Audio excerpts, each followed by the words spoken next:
And that was John Philip Sousa, Stars and Stripes Forever. There's a little bit of a history to why I selected that song for our Bull Cup Championship Series stream. And I'll tell you why. It is because when this league started back in 1989 in real life, we started on a game called Earl Weaver Baseball on a Amiga computer. It was either the Amiga 2000 or the Amiga 500. I can't remember which one. Hey, Ben.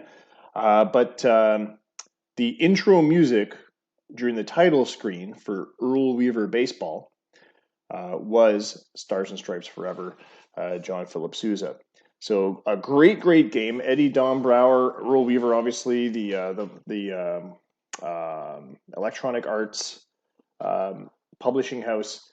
They had a fantastic product for the time. I think it came out in 1987, and funny enough, that was the same year that Stars and Stripes Forever was chosen as the official march of the United States. But I always associate that song now with baseball and the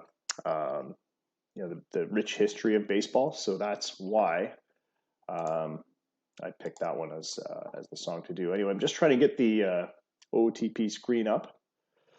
The league ran on Earl Weaver Baseball, sort of as a hobby project from 89 to 90. In 91, it was reduced to 12 teams, 3 per division, 4 divisions. And that at that time, it ran as a league open to other people, such as like other GMs at the time, owners.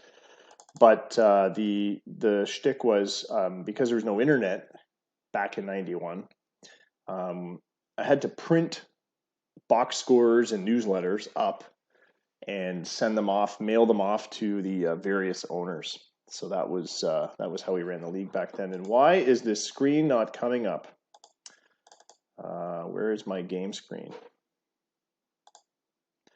So anyway, that's a little bit of a history of our origin. The seasons, we ran 3 seasons, 91, 92, 93. 94, there is a very famous baseball strike, which you all know. And that was it. We basically shut down from 94 to 2016.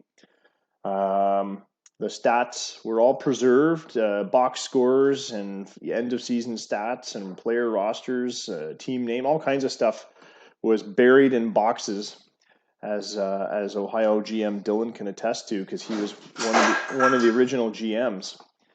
It was all buried there until finally OOTP caught my attention, at the time version 17, and I was like, oh, what's this product? This looks very interesting. And since I can't get the game screen up, I might as well get the big webcam up. So when I found OOTP 17, I was like, it does online leagues. It's a great baseball simulator, management simulator, just like Earl Weaver Baseball, only way better. My spark, I rekindled my spark and interest in baseball because the Blue Jays were actually playing worthwhile baseball in 2016.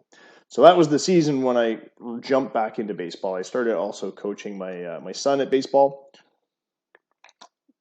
Plays in a youth league in a town near ours, and just house league. But so I basically jumped back into baseball with both feet, and the rest is history. Now we have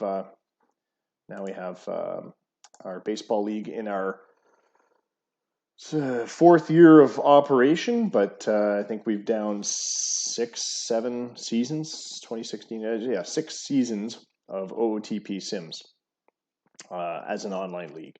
From 95 to 2016, I quick simmed all that in the matter of a couple of months, and built up the missing history, so to speak, of the game, of the of our league. So I'm having trouble. It's not capturing the OOTP screen. I'm not really sure why it's not, but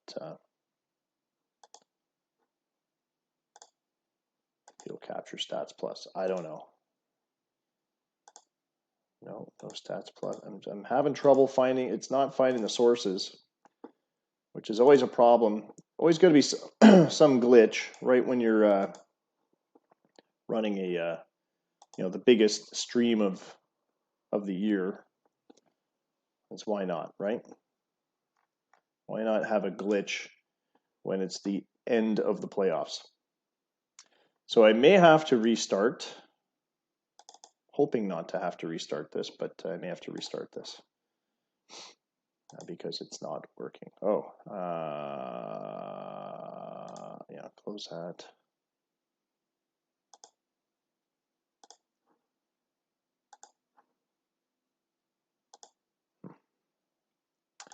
The Blue Rose Award was won by the Nevada Speeders for the 2022 season. It is the first time this award has been won since 2016, actually the year we started back up as an online league.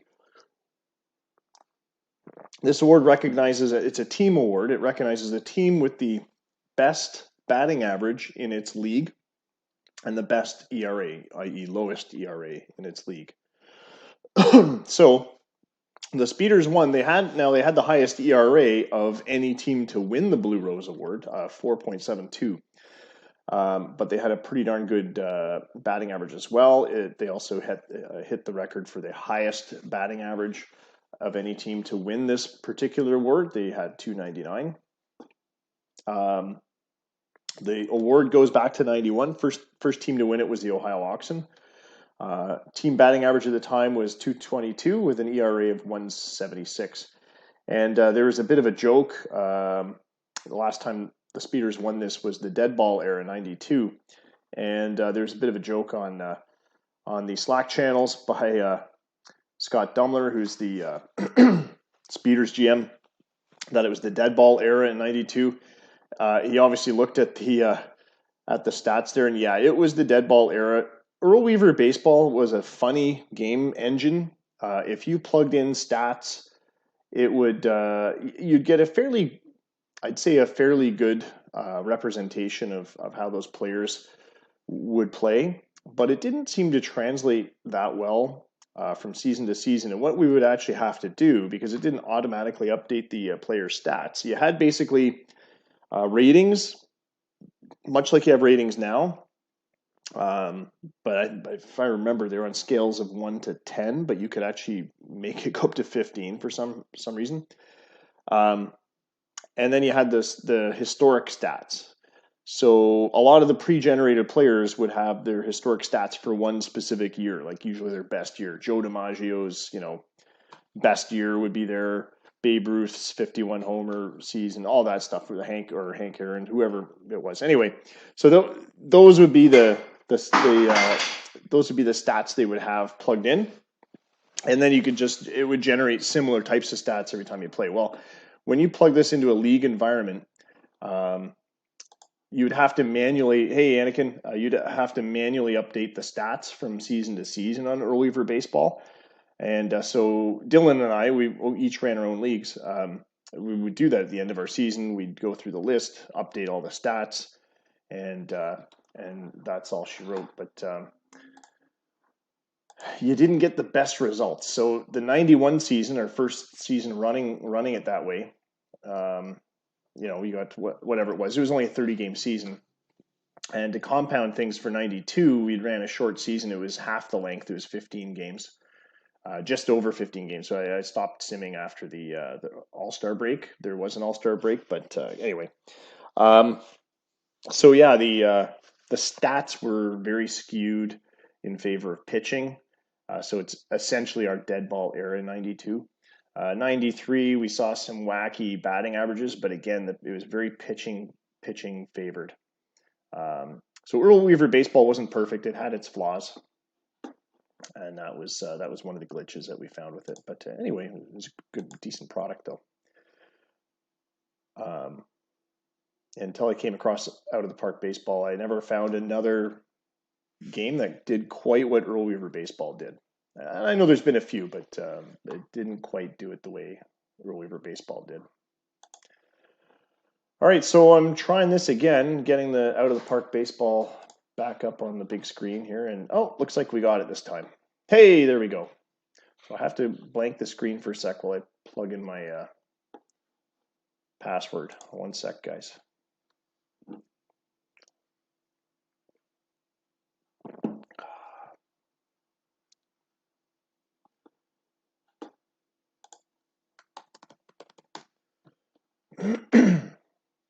That's better. All right. So welcome. It is indeed Bull Cup baseball time. The Bull Cup, again, because it's the Bull League. That was sort of the running joke when Dylan and I were 17-year-old kids running Earl Weaver baseball leagues, fictional leagues. We went crazy with the names. We went crazy with all kinds of stuff. But Bull Cup came from a name of a comic series I used to do, Bull Comics, back when I was an aspiring comic artist. And so I had this whole fictional corporate brand system: Bull Cup, Bull Cola, Bull this, Bull that, Bull League, Bull everything, Bull Comics. So that's where the Bull League name came from. We kind of stuck with it, stuck with the inside joke. Cal League is the AAA. Heifer League became the AA. Ohio Oxen, a lot of cow references based on bull. Bull, of course, with the obvious meaning, but but it's kind of stuck. I like it. We've liked it since then. And so anyway, we named the trophy, and there was actually originally a Bull Cup trophy. If you go to the wiki page, you'll see a picture of it. I'll plug it into the chat so you guys can just click on the link. But I'll hold on. Where's my mouse?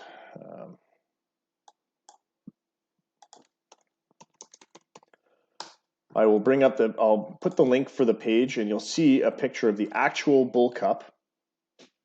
And there's a story behind the actual Bull Cup as well. So the cup came from a little store called Ace Awards in Toronto. Purchased for about $50. It was a stainless steel bowl mounted on a wood block base, and we inscribed the names of the first 3 seasons of winners, including actually I think the series scores and the name of the owner, GM. When I restarted the league in 2017, around then, I actually took the trophy, the Bull Cup, and a couple other trophies we had back to Ace Awards. They'd moved to a new office, new location, and dropped the awards off there. I wanted all the updated plates put on there for all the missing seasons, and never heard back from them. So you know what? It's sad, but I ditched the cup. I said, you know what? To hell with it. They can keep it. It wasn't really worth much anyway. And then we just started doing individual trophies. So there is also a picture of the individual trophies on that Bull Cup page on the wiki, the revised version, and the winner of tonight's contest will get one of those trophies sent to them. I believe the trophy store is opening soon. And so, yeah, Scott, I actually owe Scott the 2021 trophy, but I think I sent you 2020, didn't I? I'm not sure. It's not on the page there, so I don't think Scott's here yet. But anyway, so Ben, if you win tonight, I will be sending you, as soon as I get it manufactured, a Bull Cup trophy with your name, team name inscribed, your name inscribed, and the year that you won it. So it's now an individual trophy. It's not like a Stanley Cup style thing where it's one trophy with one wood block and all the plates go on it. That was the original concept. I think the Stanley Cup, the way they do that is mint. But yeah, these $25 trophies we'll have to do for now. It's on a laminate base. It's a plastic cup, but hey, you know what? It's a cup with your team name on it and the year you won it. It'll really confuse the the trophy guy because it'll be the 2022 season, and he's like, he'll be like, well, it's 2 years from now. But I already explained to him it's a fictional league, and we ascended advance. Hey, there's Scott. Scott, I was just looking at I was regaling the viewers with the history of the Bull Cup and the history of the league, actually, and where the name came from. But did I actually send you a Bull Cup from 2020, the first year you started, the first year that you won it? As I know I owe you 2021, but I'm not sure if I sent you 2020 yet. Okay, so I actually owe you two. I owe you two trophies. That's right. I had a bunch made up, but I guess it was just the three that are on the list there: 2016, 2018, and 2019. So Brandon got his for 2019. Danny, he who shall no longer be named in full, got his for 2018. 2017, it was Calgary that won it, and there was no GM. It was AI managed, so no need to make an award. And then Dylan won the 2016 when he was in charge of Ohio, still in charge of Ohio.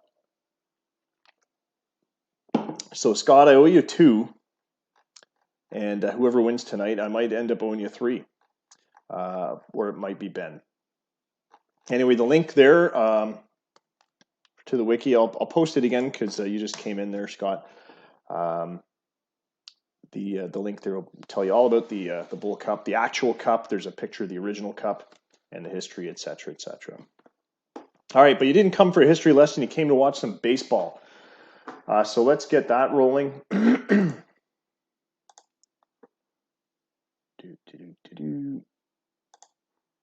Get the team exports in. I've already backed up the league. Our save. California, Chicago. Those are really the only two teams that need to export. I mean, I export anyway just because that's what I do, but I want to maintain my 100%. But yeah, there's not a lot going on.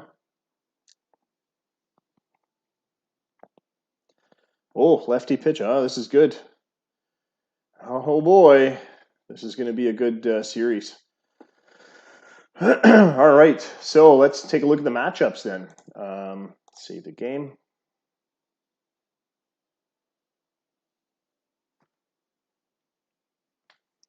I'm excited to see this. I'm excited to call it, actually.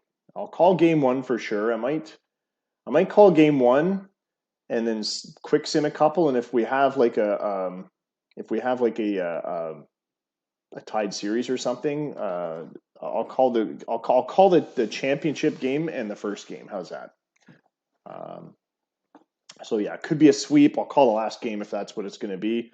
But whichever one is going to be the championship deciding game, that's the one I'm going to call second. So otherwise, we'll be here till 4 a.m. While I'm calling all of them, which isn't the worst thing. But all right, so let's take a look at the matchups here. It's going to be Bob Mesh and Ricky Nogler, Chuck-Yan Meng and Neil Moran, game 2. Game 3 will be James Andre and Yutaka Muramoto. Jeremy Wright and Dusty Hertz for game 4. Back to Nogler and Mesh for game 5. Meng and Moran again for game 6. And game 7, if needed, will be Muramoto and Andre. So fantastic. Obviously, these two teams have not had an opportunity to play each other during the season. Otherwise, there'd be some stats there. There are some interleague games, but not every team plays every other team. So Chicago and California, this is brand new. They've not played each other. And it's funny, I'm not even sure the last time they had played each other. I'm just going to check Stats Plus for a second. I don't know if any of you guys did, but I'm going to have a quick look at Stats Plus and see the head-to-head to see if these teams have ever played each other since we started keeping head-to-head stats. Now, Chicago used to be in the Metro League before it was called the Metro League. So there is there is probably a history there, but Stats Plus only goes back to the 2018 season, I want to say, for all time, because that's when we went online with Stats Plus. And I'll just tell you, since 2018, Chicago and California have only played each other 7 times. 4 times in 2020, 3 times last season in 2021. And the record is actually in favor of the titles, 4 games to 3. So it is pretty close, but their all-time history since 2020, reality, is in favor of the titles. Excuse me. They were 3-1 after the 2020 season. They won. They lost the first one, and then won 3 in a row. And then they lost one. They lost 2 more to Chicago in 2021, but won game 3. So that's how they ended up with a 4-3 record. Outscored by Chicago, 51 runs to 40 in those 7 games. So it's an interesting stat. All right, Chicago in 3. Dylan, I was regaling the early viewers with some of the history of the Bull League and going back to Earl Weaver baseball days, the origin of the name, the Bull Cup, and everything. So yeah, you'll be interested in that. I was mentioning that you had a league as well at the time, and that you're one of our original GMs from 1989.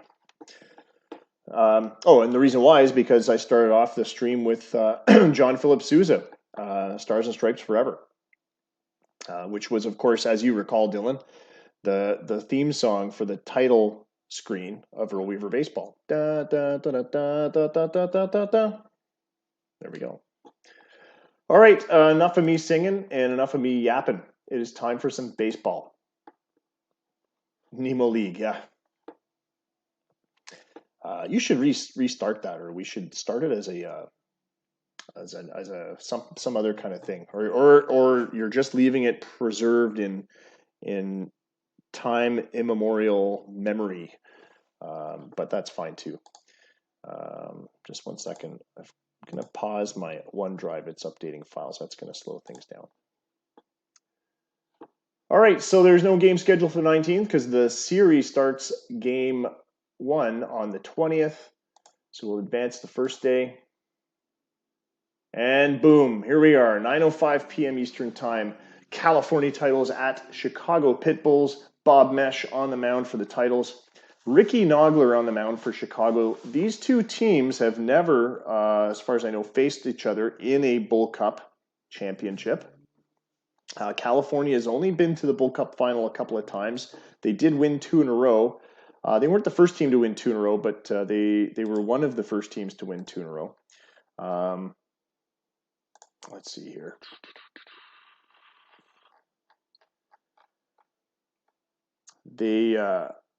Chicago was in the first Bull Cup series. They won the very first Bull Cup in 1991. They beat the Boston Brawlers 3-1 back when it was a best of 5 because the season was so short. California first made their Bull Cup appearance in 93 against the Chicoutimi Sankonts. Took it to 5 games and lost. I still remember the name of the owner there. Telson was his name. Funny guy. Then they made the playoffs again in 2000. Chicago was essentially shut out of the playoffs for a long time. They had playoff appearances, they were shut out of the Bull Cup for a long time. They didn't make it again until 2004. What's that? 14 seasons. California made it 2000 after being in the 93, but they lost to Kingston Battlements, which is now the Miami Storm. So California's Bull Cup record was 0-2 after 2000. But then in 2012, they made the finals again, played the Kingston Cannons again. They beat them. Then they beat in a sweep, actually, 3-0. 2013, they went back-to-back, beat the Metros 3-1, and even up their Bull Cup record. Chicago Pitbulls were 1-1 after their 2004 appearance. Then they reappeared when? When did they reappear?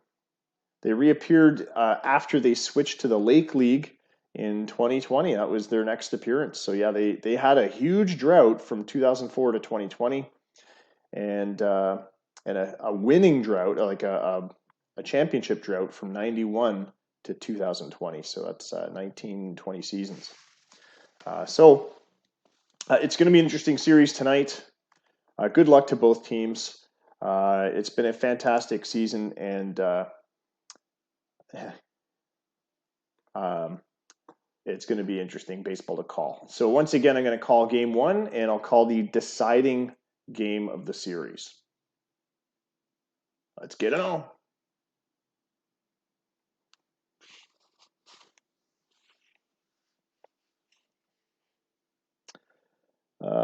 Pause after game four. Yep. If it hasn't ended by then, I'm more than happy to pause. If you guys are around, like, and want to do it tonight, and there's time, we can certainly export. I'll put the league file up, and you can export tonight and continue. Maybe I can run some clips from our YouTube channel or something. Or we can just resume the series next regular sim, which is Thursday.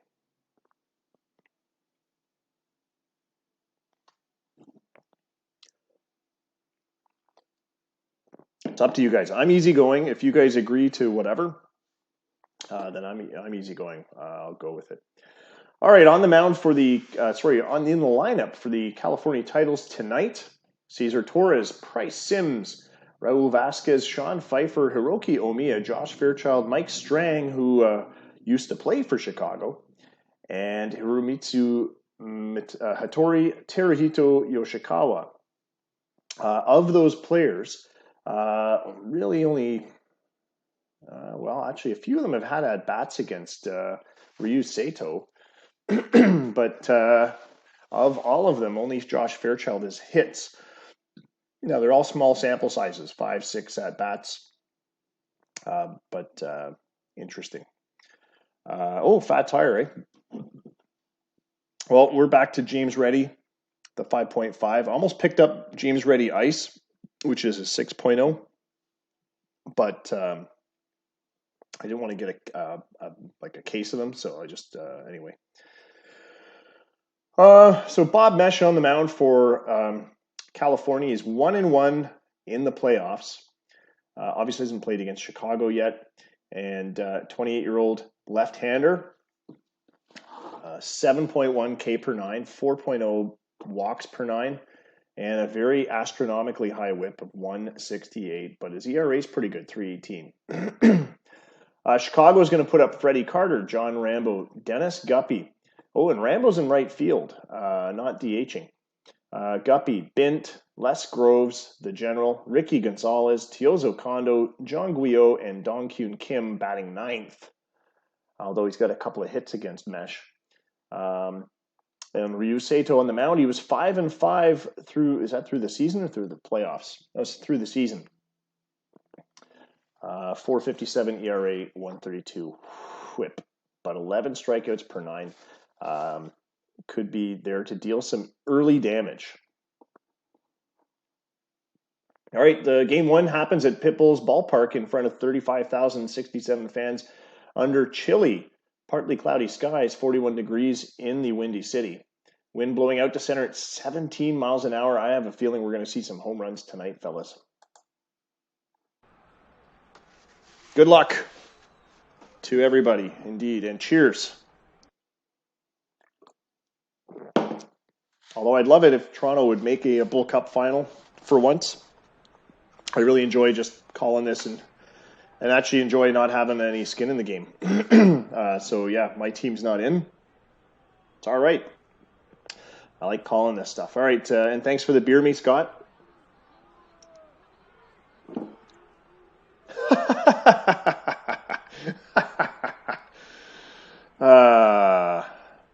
That's a good one.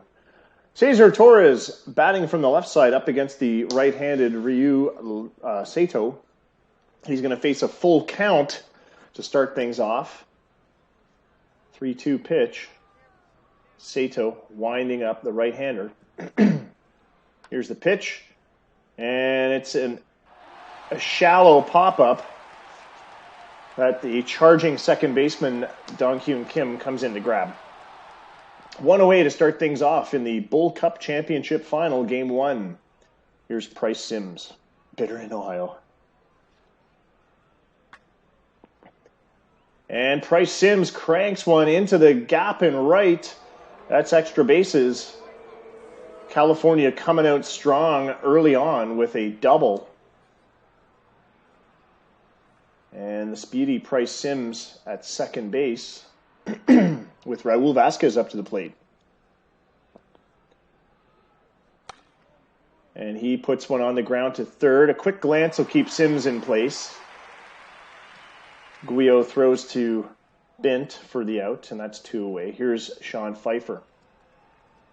Sean Pfeiffer, 5 home runs in the playoffs, 400 average, and he takes one on the chin there. Picks up a base on that hit batsman. A dangerous hitter in the lineup for the titles, but neutralized by a hit, an HBP. Hiroki Omiya with 2 on, 2 out.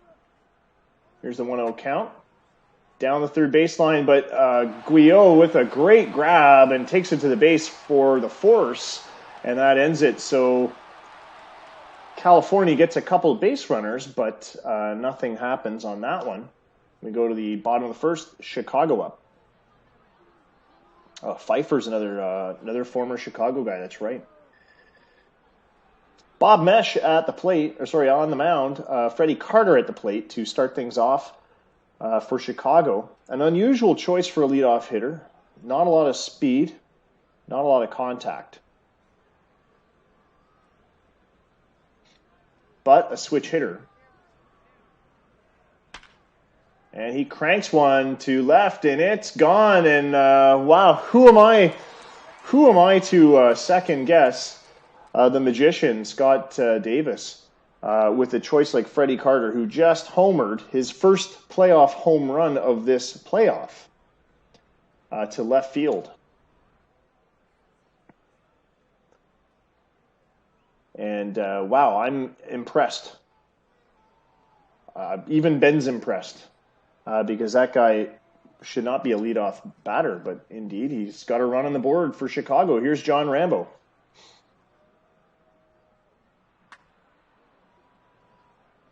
He sends one back to the wall. It bounces off the wall in center field. Sliding double, and he's safe at second. Torres really had to work himself back to the wall for that one. And hammer it in yet. Dennis Guppy. 0-2 count. Bob Mesh not looking too intimidated on the mound. Strikes out Dennis Guppy. A .382 batter with some pop to his swing. His playoff average drops to .371 now. And here's Peyton Bint, another high contact guy. 1 away, 1-0 count. And a line drive to right field, and Rambo is going to stay at third. Bint checks into first with a base hit. Runners in the corners now. And less the General Groves, currently leading the playoffs with home runs at 6, and I believe he's also leading in batting average with 444. 18 RBIs, very impressive. 1 out, runners in the corners, base hit up the middle, and Rambo's coming home. Bint holds up at second, RBI single for Groves. 2-0 for Chicago, 4 hits.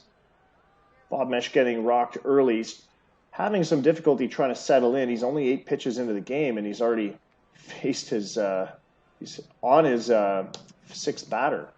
So he's getting rocked early in the counts. Ricky Gonzalez up. 1-0 count. 1 on, 2 out. 2 on, 1 out. Gonzalez with a base hit to left field. Here comes Bint. He's out. Gunned down at home. And that's 2 outs on the board. California's looking strong too. Mike Strang, former Chicago player, gunning out his former teammate at home plate. He was safe. Chozo Kondo at the plate. 2 out, 2 on. Bob Mesh with the 1-2 count. Winds up. Ground ball to short. This should be playable for an out. No. Late throw. Oh, they get him. Hattori hangs on to it for a second, but the throw beats Kondo, and that's the third out. So Chicago just 2 runs. Top of the second now. Callie's up again. Ricky Nogler on the mound now for Chicago. And Josh Fairchild is at the plate. Full count to Joshy, as his friends call him. Pop fly to right field. Rambo's there to make the grab. 1 away. Mike Strang up to the plate. 2-2 is the count. Swing and a miss. Strike 3. He goes down swinging. And Nogler is kicking in the high heat tonight, peppering that zone with 100-mile-an-hour fastballs. Here's Hiromitsu Hattori with 2 out. 3-0 count. And he holds off and draws a walk.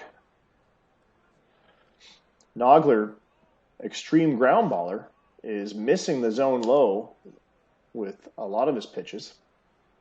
And for the missed low with Hattori, here's Teruhito Yoshikawa. Another 3-0 count. This time it's a ground ball up the middle, but the shortstop, Kondo, has it. He takes it to the bag himself for the out, and that strands a runner for California again. Pitbulls hang on to their 2-0 lead. John Guillot back up to the plate. Here's the 0-2 count. Strike 3 called as Bob Mesh fans him. Strikeout number 2 tonight. Here's Dong Kyun Kim. Mesh winds up, delivers. Kim slices this one off to right field. It's easily tracked down by Sims. 2 away. Here's Freddie Carter back to the top of the lineup. Carter, of course, homering in his first at-bat to start Chicago off. Here's the 2-1 count.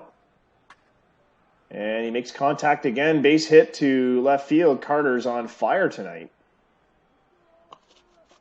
Making contact down the extreme left side, too. He seems to be really pulling him down close to the line. Here's John Rambo, who also got a base hit his first time around. Mesh winds up. Ground ball to third. The throw from Yoshikawa to first will retire Rambo and strand Carter. So the score remains 2-0. We go to California again, top of the third. Ricky Nogler still pitching for Chicago after coming in the second in relief for Ryu Sato, who opened the game. And Cesar Torres knocks one back to the wall, and this is very reminiscent of that Guppy hit. Was it Guppy or Bint? It was the Bint hit. But double for Cesar Torres off the wall. And he is a very, very key component to have at second base for the titles with no outs. Here's Price Sims, who had a base hit his first time around. Called strike 3 as he's fanned on a 94-mile-an-hour heater right in the zone. Raul Vasquez up to the plate. Vasquez with some power. 3 home runs in the playoffs. He puts this one down the third baseline, and I think Torres is coming around. He's thinking home plate. He scores from second on an RBI double from Vasquez. And that cuts the lead down to 2-1. California's on the board now. And half as many hits as well. Sean Pfeiffer up to the plate. 5 home runs, 12 RBIs, batting .400 in the playoffs, a 15-14 OPS. Numbers that are somewhat comparable to Les Groves for Chicago. And also a catcher. So the catcher's showing some hitting prowess in this series. Ground ball to short. Vasquez moves to third on the play, but Pfeiffer becomes the second out. And here's Hiroki Omiya. There's an 0-2 count. swings and misses at a curveball, and that will retire him. So California on the board, Chicago leading 2-1 as we go to the bottom of the third. Here's Dennis Guppy, his second time around. 1-1 count from Mesh. And Guppy sends this one high and deep, and it's over the wall. It had only just started its descent as it cleared the fence, 406 feet. It was basically on a rope as it left the stadium. 3-1 for the Pitbulls. Leadoff home run for Guppy, his third of the playoffs. Yeah, it could have been the wind. 17 miles an hour of wind. Had that one carrying. I think that's why those doubles carried so much too, the off-the-wall doubles. Here's Peyton Bint, his second time around. First pitch from Mesh. Popped up. Charging in for this one is the shortstop, Hattori. Makes the grab. And with one out, here's Les Groves. He was bunting. Hard contact. It makes it through the right side, seeing eye single into right field. Groves improves his average to 474 in the postseason. And if he doesn't get, assuming the Chicago wins, if he doesn't get the MVP for this series, I'll be surprised. Interestingly enough, I just want to see, I think Groves was the MVP for the Lake League Championship Series. But I got to go back and check now. I think Guillot was, Groves was the MVP of the LLCS, the 4-2 win over the Minneapolis Ravens. By the way, second series in a row, Pitbulls came up against the Ravens. And I want to say Guillot was the MVP in the elimination round, but I don't have that on the wiki. Excuse me.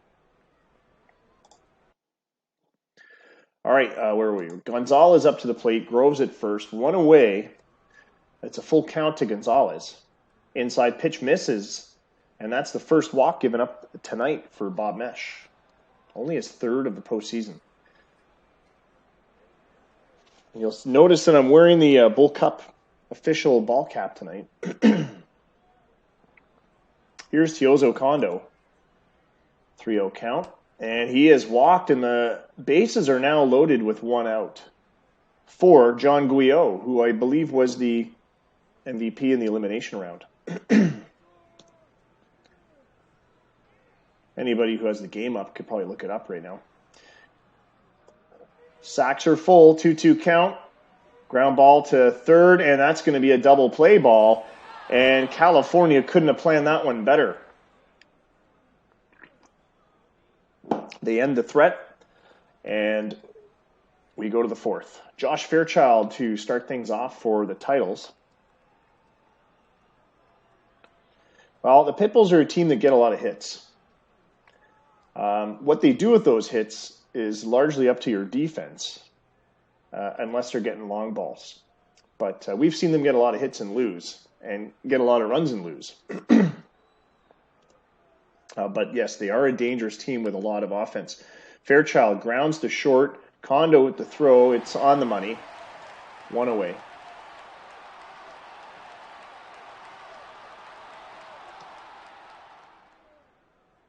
Yeah, I already looked it up. Groves was the MVP of the Lake League Championship Series.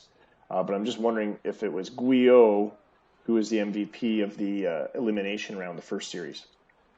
Why I call it that, I don't know. Oh, he was both, eh?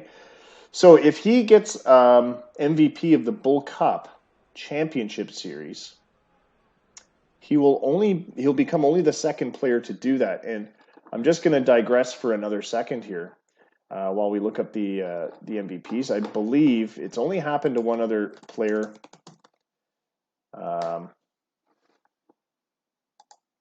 There's a whole page just for Bull Cup MVPs, I think. Here it is. And Orlando Garza, was it? No. He won the MVP for the season. Here it is. Edison, no. No, I don't have that stat on there. Oh my God. I know I've looked it up though.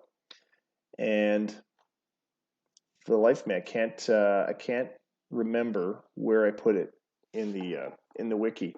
But I think it's only happened to one other player before, and I don't remember who it was. May have been one of the Hall of Famers. But anyway, back to more pressing matters at hand, i.e. the current game. Anyway, it's a rare achievement.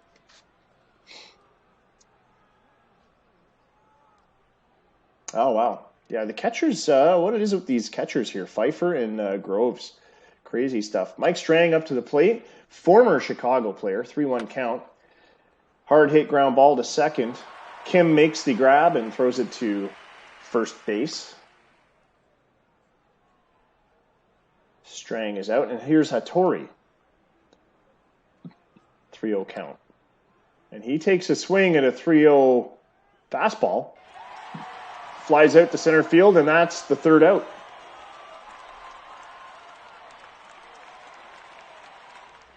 Yeah, we've got a lot of catchers who've done really well over the years. I don't know what it is. We've got a couple of good catchers in the Hall of Fame, but I mean that's going to happen, even in a league with only 20 plus years of history. But we've had catchers doing really well over the years. Tyrannosaurus. Now there's a name from Ohio Oxen. He had some good years when he was with Ohio. Dong Kyun Kim at the plate for Chicago, bottom of the fourth. Bob Mesh still on the mound for the titles. Only allowed 3 earned runs, 2 walks, struck out 2. But of course the 8 hits is problematic.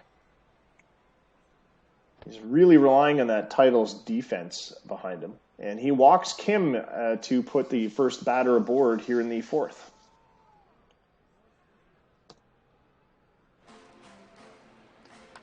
Here's Freddie Carter, the DH, who homered his first at-bat, and this is his first at-bat. He doesn't get on base. Fly out to left field. 1 away. John Rambo back up. 3-0 count to him. Draws a walk, and that is the 4th walk given up tonight. Walk number 6 on the postseason for Bob Mesh. These Chicago batters are not giving any wiggle room at all. They are not swinging away if they don't think they need to. Here's Dennis Guppy. 1-2 pitch. Makes contact. Ground ball to third. They get Rambo at second base on the force, but no relay to first, and Guppy is safe at first base. 2 outs, runners in the corners. Peyton Bint now. Full count to Bint. Swings and misses, and that'll end it. So Chicago comes close again. They strand 2. And this is actually a bit of a nail-biter. And now we can see why California really deserves to be here. They've got some great defense. They do have some offense. Not a lot of teams can compete with the Pitbulls in offense, but they can certainly get hits and runs and move those runners around. But their pitching seems to do the trick at key times as well. Ricky Nogler pitching to Yoshikawa. Yoshikawa, the base hit up the middle to center field. Leadoff batters aboard here in the 5th for California. And we're back to Cesar Torres at the top of the order. And it's a pop fly to foul territory. That's it, Scott. The key outs. Titles seem to be able to get key outs at the right times. Price Sims now, 1-1 count. Puts one in the air to right. It's going to drop in for a base hit. Yoshikawa hangs close to second. 2 on with 1 out. Here's Raul Vasquez. 1-2 count. Swing and a miss. Strike 3. Nogler fans him on a 98-mile-an-hour heater. Nogler with strikeout number 4 tonight. And he is on fire. You know, Chicago is a team that has struggled with their pitching, and Nogler's not one of their top guys. But he is certainly on point tonight. He was pitching playoff baseball tonight. Here's Sean Pfeiffer. Still looking for his first hit tonight, and he pops this one up to John Guyot, who charges in to grab it. 2 hits, but no runs. California still with 1 run, trailing Chicago 3-1. Les Groves up to the plate. Start things off here in the bottom of the 5th. Called strike 3 as Groves is punched out. And here's Ricky Gonzalez. Bob Mesh, 4 strikeouts tonight, 17 in the playoffs. Ground ball to first, and Omiya takes it to the bag himself for out number 2. Here's Chilzo Kondo. 1-1 count, 2 away. Drew a walk his last at bat, and he lines out to shortstop Hattori, and it's a 3-up, 3-down inning for the Pitbulls. And it's funny, the Pitbulls can do several innings in a row, going down in order, and then explode. We've seen it time and time again.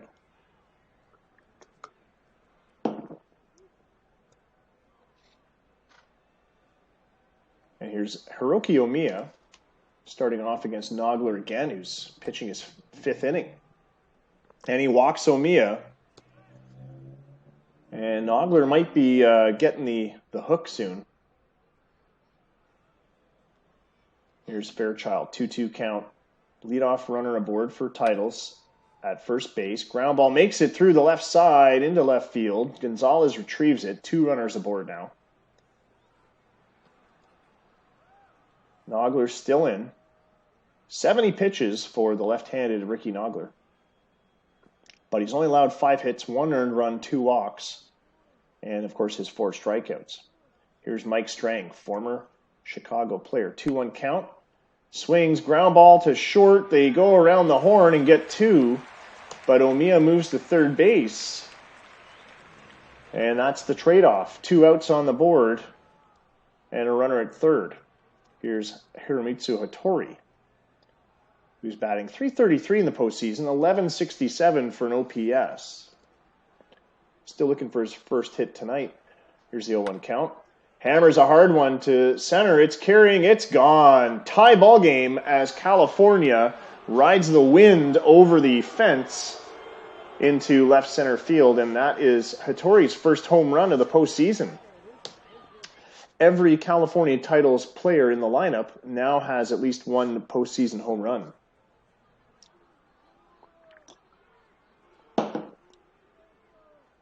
That'll bring up Teruhito Yoshikawa. Hattori, by the way, batting .429 now. Here's the 2-out first pitch. And Yoshikawa with a base hit to left field. He'll hang close to first base. And now California's pulled even in hits. So both teams with a line score of 3 runs on 8 hits. Cesar Torres up to the plate. The 2-1 pitch.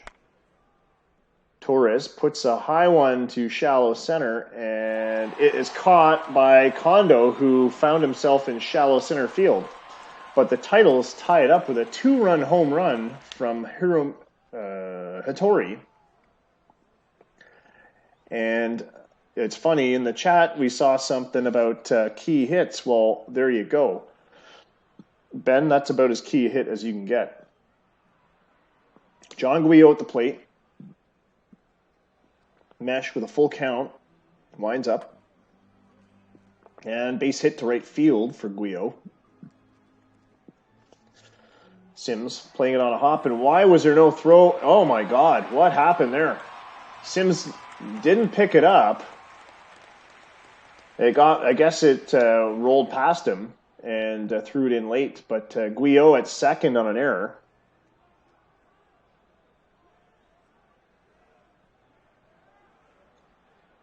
Kim at the plate, leadoff runner at second, 1-2 count.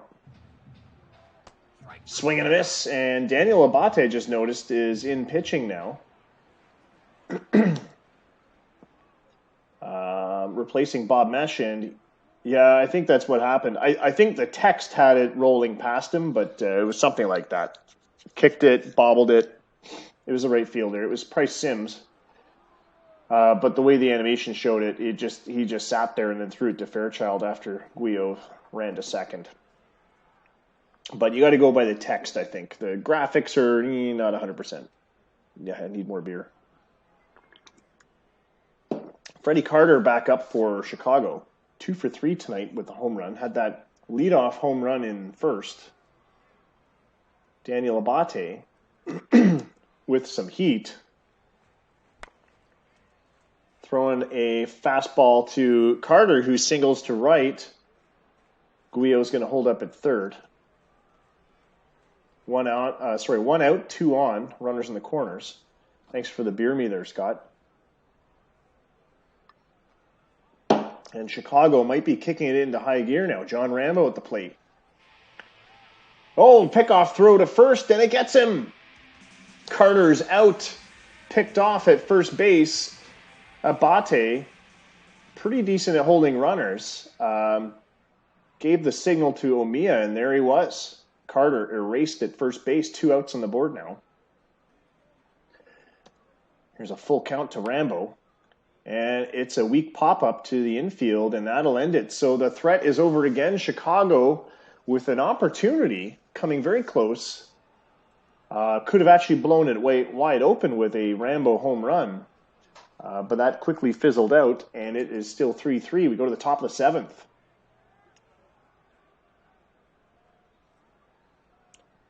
Price Sims, who just booted a ball in the last inning in right field, will be the leadoff hitter here in the 7th. Nogler still in for Chicago, pitching his 6th inning.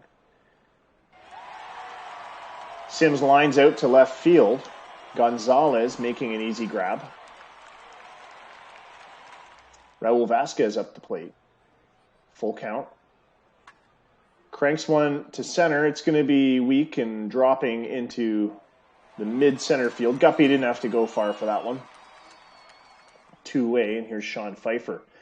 Sean Pfeiffer still looking for his first hit in this series. Has 12 in the postseason. And there it is. He gets a base hit to left field. Hit number 13 of the postseason for Sean. He'll hang close to first.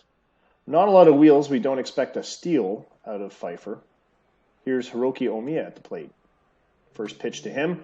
Cranks one into left. It's played back to the wall. Thought it was going to be played on a hop, but Gonzalez couldn't get it. And Pfeiffer holds up at third. It's a double for Omiya. 2 runners in scoring position now. A very tired Ricky Nogler on the mound. 95 pitches in. Still looking for this third out to close out 6 innings, but we're not sure if he's going to get there. Hiroki Omiya at second. Josh Fairchild now at the plate. And the infield shifted left for the pull-hitting Josh Fairchild. 3-1 count. Oh, I'd love to see him steal home. Fairchild draws a walk, and it's bases loaded for Mike Strang. Mike Strang, a very strong hitter, but only batting 188 in the postseason. His OPS of 818 seems to suggest he's been getting on base with walks in other ways. 2-2 count. Nogler lines up, delivers, swing and a miss, check swing, and he went around, and that ends it. So it is still a tie ball game, even though California, matching Chicago in hits again, had bases loaded. This is actually an exciting game 1. It is not the blowout some of the pundits were predicting. California is definitely holding their own. And Dennis Guppy is up to the plate now. 3-0 count. Bate misses wide, walks him. Guppy with a lot of speed. Already has 2 stolen bases in the postseason. Here's Peyton Bint. 2-1 count. Ground ball up the middle. It makes it past the second baseman, Fairchild. Guppy going to third. He's using the Jets now. And runners on the corners now with no outs. That's going to bring the infield in. Here's Les Groves. 2 for 3 tonight. Full count. Swing and a miss. Gets him. 95-mile-an-hour fastball. Looked like it was just low out of the zone, but he was swinging anyway. 1 away. Here's Ricky Gonzalez. 1 for 2 tonight. 2-2 count. Swing and a miss on what looked like an inside pitch. Yeah, way inside, low and inside. What was Gonzalez thinking? And Chicago might fritter away a great opportunity here. Tilzo Kondo looking for his first hit tonight. Full count. Abate tees him up, and it is a walk. Bases loaded for John Guyot, and this could be dangerous now for California.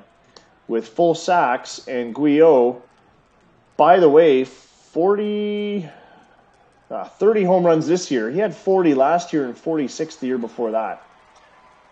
A dangerous fella to have up with bases loaded.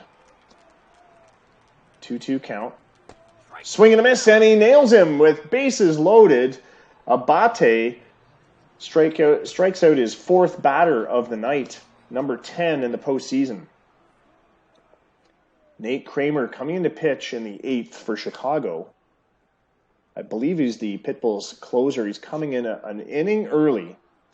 And Hiromitsu Hattori is up to the plate to start things off now. Of course, he had that 2-run home run his last go-around in the 6th.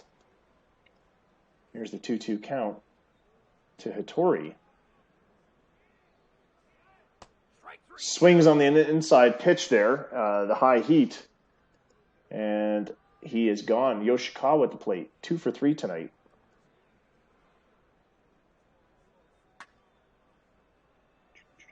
And he takes that 2-2 pitch and puts it into left field on the grass. Sort of a dribbler that bounced through the infield. Andy Myers is going to come in now to relief for Nate Kramer. And Cesar Torres up to the plate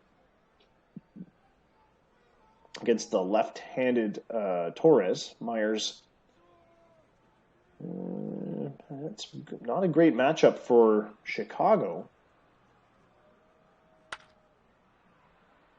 Torres launches one to center field. It's caught by Guppy. No opportunity for Yoshikawa to run. And Andy Myers is coming out of the ballgame. He looks like he's favoring his right shoulder. He'll pitch to just one player, and come out of the ballgame.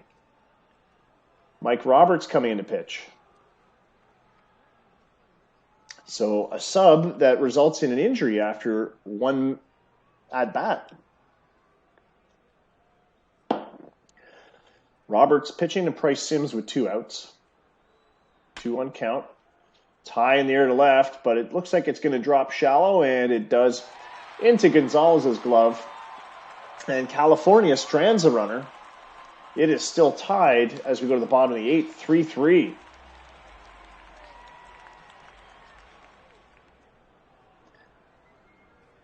Don Kyun Kim at the plate.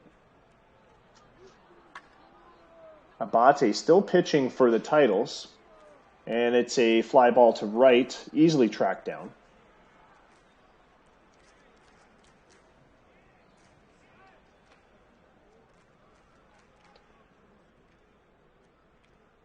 One away for Freddie Carter, the hero of the first inning, and having a pretty decent night, 3 for 4 at the plate. Full count. Abate walks him.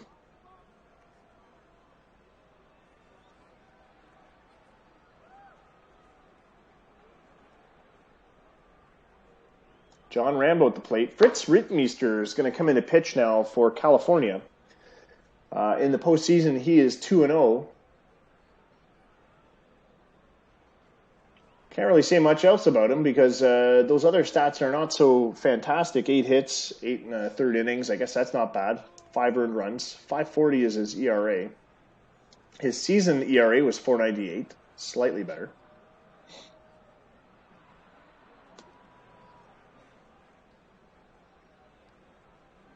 John Rambo at the plate. Launches one to right field. This could be dangerous. It's gone. 2-run home run in the 8th for Chicago. That'll make it 5-3. And that has ended the deadlock.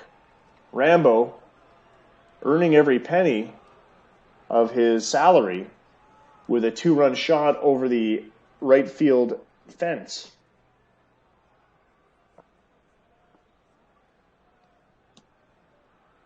And here's the 0-2 count to Guppy.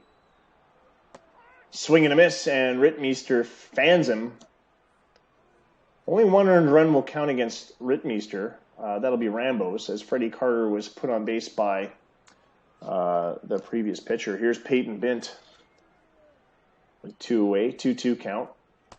Fans him, 99-mile-an-hour heater, and that'll end the inning. But Chicago may have all they need as they take a 5-3 lead here in the 8th. We go to the top of the 9th. Oh, I should change that Streamlabs message to 2022 postseason.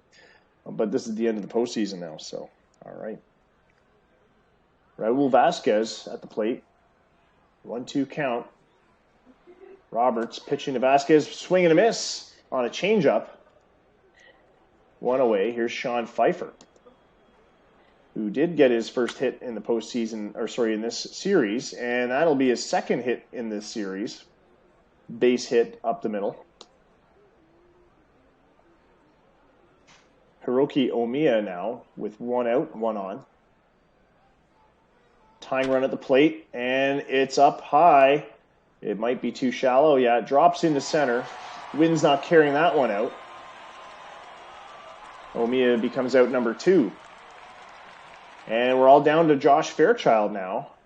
Tying run at the plate again. Roberts winds up, delivers. And it is a foul ball that is caught by the first baseman, Peyton Bint, and that's the ball game. So Chicago draws first blood, 5-3, with a timely 2-run home run in the 8th after what was essentially a very close game. California tying it in the 6th, keeping pace with Chicago on their hits. And what a fantastic game that was. Chicago with the lead, 1-0 in the series. Titles 3 runs on 12 hits, 1 error. Pitbulls 5 runs, 12 hits, no errors. And Freddie Carter, I believe, was player of the game. Yeah, had that leadoff home run. He went 3 for 4. 2 runs scored. He had a walk. What a fantastic game for a guy that I was wondering why he was there. He certainly does not have the speed to be a leadoff guy. His season didn't seem to suggest he had the contact necessarily to be a leadoff guy, but I guess, 22 years old, he hit .299. It's good enough, I suppose. Winning pitcher is Mike Roberts. Losing pitcher was Daniel Abate, who gave up the go-ahead run. It was Rittmeester that gave up the home run that led to it. And Andy Myers injured while pitching. We'll check on that injury. It's a torn rotator cuff. Wow, that's going to hurt for Chicago. So that is a devastating blow to their bullpen because Myers is a key component of that bullpen. Picked up from California in a trade earlier this season.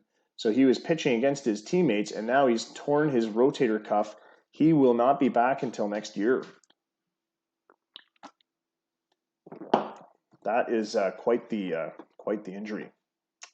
We've seen a lot of day-to-day injuries, but from in-game injuries during streams. But and as Scott says, next man up. Got to get the next one into the chute, into the breach. All right, so 3 home runs for Chicago tonight. Guppy, Carter, and Rambo.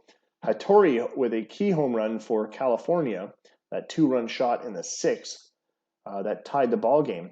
But a very close game, and we're very pleased with the quality of baseball that the Titles are putting up against the Pitbulls. I think Nevada would have been just as difficult or challenging for the Pitbulls, but California, almost out of nowhere, overshadowed during the season by Nevada, have actually come away with a really good season, and it's one of their best seasons in a while. All right, we're going to quick sim game 2 and see where this one goes. And you want me to stop at 4 unless obviously it's a sweep, but we'll see what happens. All right.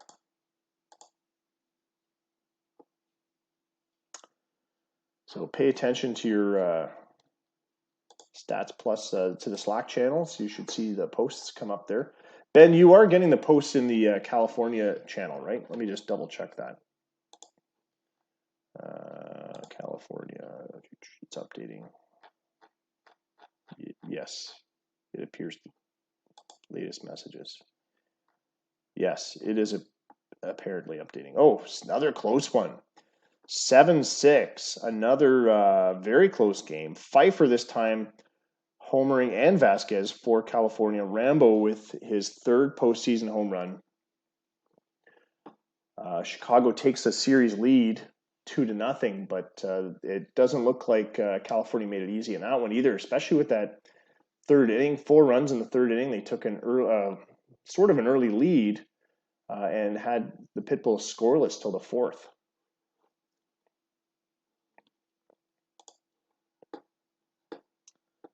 Oh, yeah, that's right. It was a walk-off win. Let's just check the box score then. Wow, it was back and forth. Yeah, Titles retook the lead 6-5. And then Rambo with a walk-off 2-run shot off of Frank Groves. Guessing he got player of the game. Yeah, he got player of the game for that one. And maybe it'll be Rambo that gets the series MVP if Chicago hangs on to win this one. Sato comes into relief and pitches a win.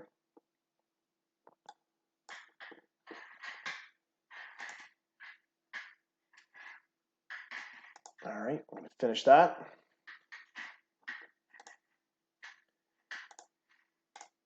Whoops, scores, no games today, so we'll finish this day. Here's game 3. Quick sim game 3. Now we're in Chicago.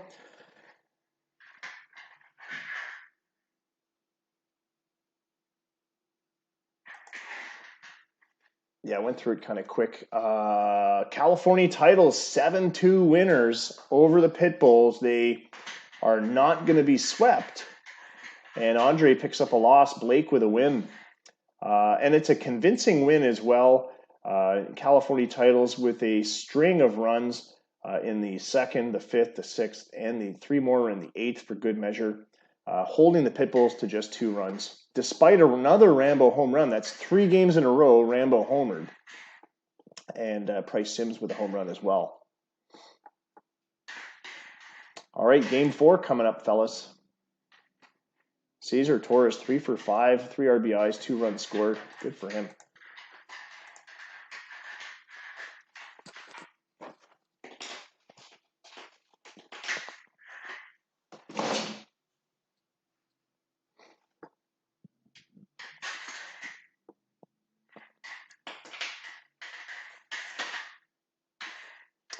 So Chicago leads the series 2-1, but they are in California, where they just won game 3. And by the way, they are undefeated at home during the playoffs. Here's game 4, fellas, and we'll stop it here and reassess after this game is simulated. Pitbulls won this one 6-1. Rambo homering his 4th game in a row. Chicago takes a series lead. It is a deciding game in game 5. But the Titles didn't go down easy. 10 hits rather, with 2 errors. I'll check the box score. I should have checked the box score for the last game too. But it'll be up in the Slack channels. Muramoto, 6 hits, 5 earned runs. 5 runs, 2 of them earned. So those were key errors then. The California defense really, and it was all Yoshikawa as well at third base.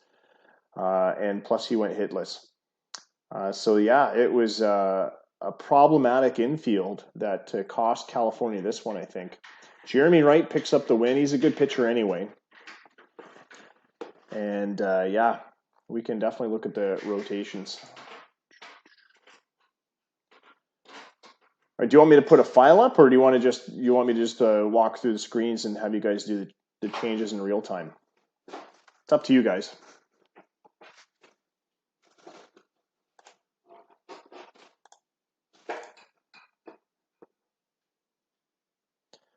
All right, so, oops, that's the Brawlers. We're going to Chicago. Here's the Chicago screen. Next up should be Nogler. So yeah, I'll go to the lineups. I don't know if you do you do 7-day lineups? No. So here's your lineup versus right via lineup. You know what? I'll just do this one. So you get your lineups versus right and left.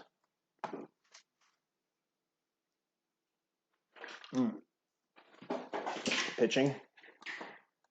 Nogler.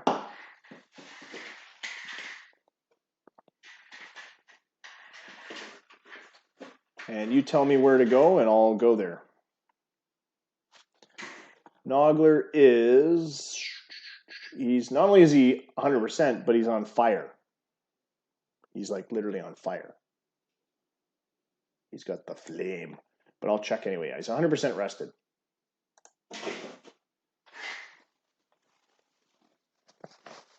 Ben, do you want me to have a look at your lineups? Is there anything you potentially might want to change?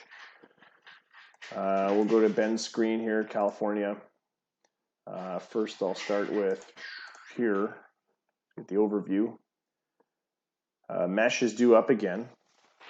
I'm liking his ERA, especially in the postseason here.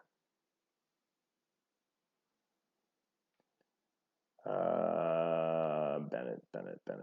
You want to, what?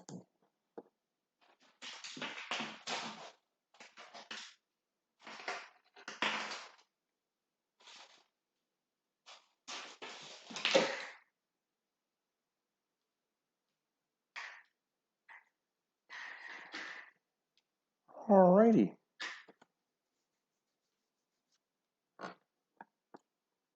It is essentially a rematch, and it was a close game.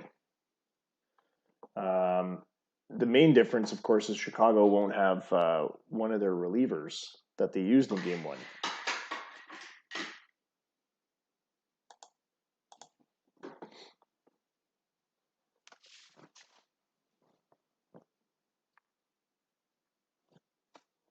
So I'll go back to your lineup. Sorry. So there's your lineups for these games, and I believe, well, I mean, you're stacked against lefties out of the bullpen. I think Scott put some lefties in there. But anyway, there's your lineups.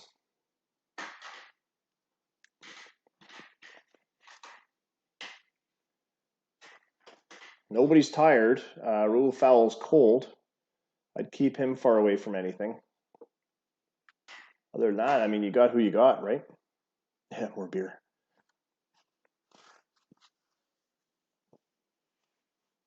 I actually like your lineup there.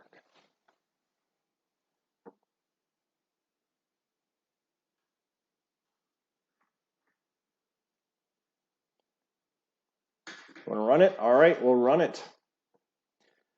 So it is a deciding game. I will do a play-by-play for it. If it ends up being the championship game, then so be it. If not, then we'll see if we can. I guess we'll see if we can do another stream. What time is it? 11:30. It is getting late. I've got a conference call at 9 in the morning. That's all right. I guess I can stream the rest of these games. All right, folks. So let me just click save before bad things happen. And we're good to go, correct? Nogler versus Mesh. Chicago leads the series 3-1. California needs 3 straight wins to win the Bull Cup.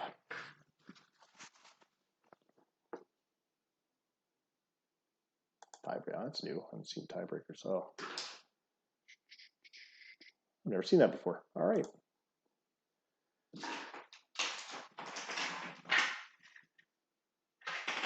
Okay. So confirm that you guys want me to run this, both of you. Just click run it or hit type run it or type OK or type go or something. Confirm, roll, baby. All right, I like that. Ben?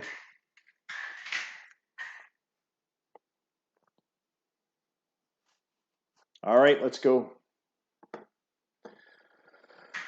So this is game 5 of the Bull Cup Championship Series 2022.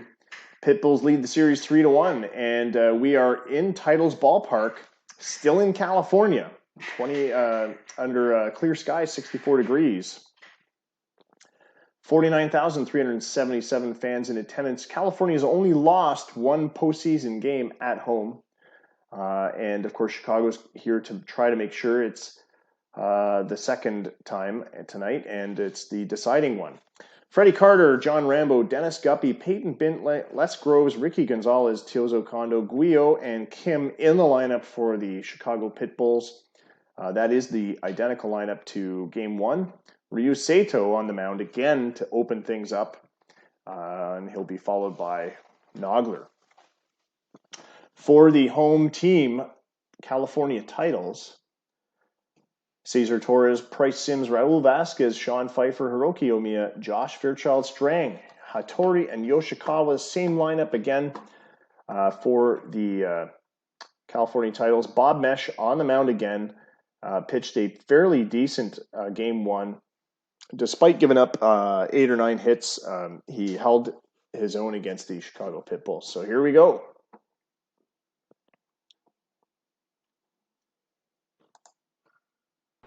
Game time.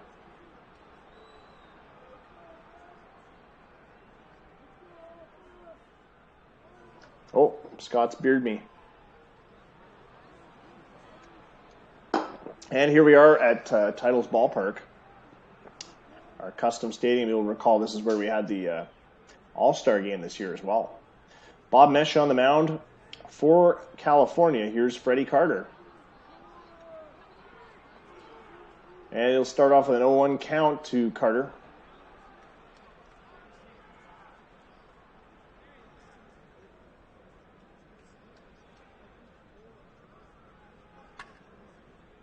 Ground ball down the third base line. Throw over to first for out number 1.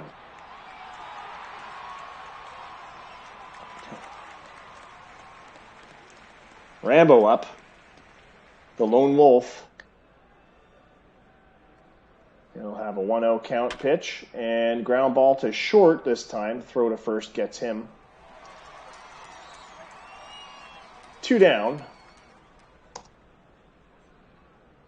25 outs to go. Here's Dennis Guppy.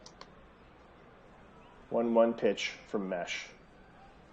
That's a good question. I'll check in a minute. Fly ball center field, and it's a 3-up, 3-down inning. The wind is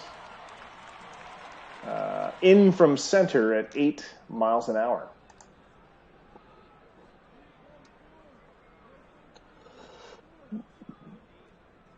So not a strong wind, but it is coming in. Cesar Torres at the plate. Ryu Sato on the mound for Chicago to start things off.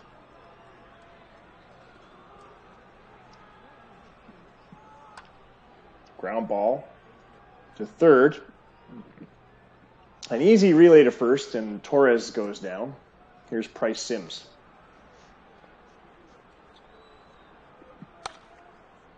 Hammers one up the middle, but into the glove of a diving Dennis Guppy, who makes the catch and sacrifices his body a little bit there. Seems no worse for wear. 2 away. Here's Raul Vasquez. Nogler comes in the second. He's a follower. Ground ball to short. And it's a 3-up, 3-down inning for California. So we go to the top of the second. Bob Mesh still on the mound for the Titles. We expect probably at least 5 innings out of him if he's going strong. Here's Peyton Bint. 3-1 count. And it's a high fly ball to right field. Tracking it is Sims, who makes the grab. One away, and here's Les Groves, the general. 396 average in the postseason, 6 home runs, 20 RBIs. Puts this one on the ground for third baseman Yoshikawa, who has an effortless throw to first this time around. 2 errors in the last game. Those errors really seem to cost California. Here's Ricky Gonzalez, 1-1 count. If California holds on to win, the series goes back to Chicago for games 6 and 7. And Gonzalez is retired on a ground out to short. Sean Pfeiffer up to the plate. He's had a fantastic playoff for California. 6 home runs, 16 RBIs, a 386 average. Sato is indeed pitching his second inning. Fly ball to right. Rambo makes the catch. Here's Hiroki Omiya. 3-1 count. Check swing. He didn't go around, so he'll pick up a walk. And Saito has walked his second batter of the postseason. First one tonight. Here's Josh Fairchild.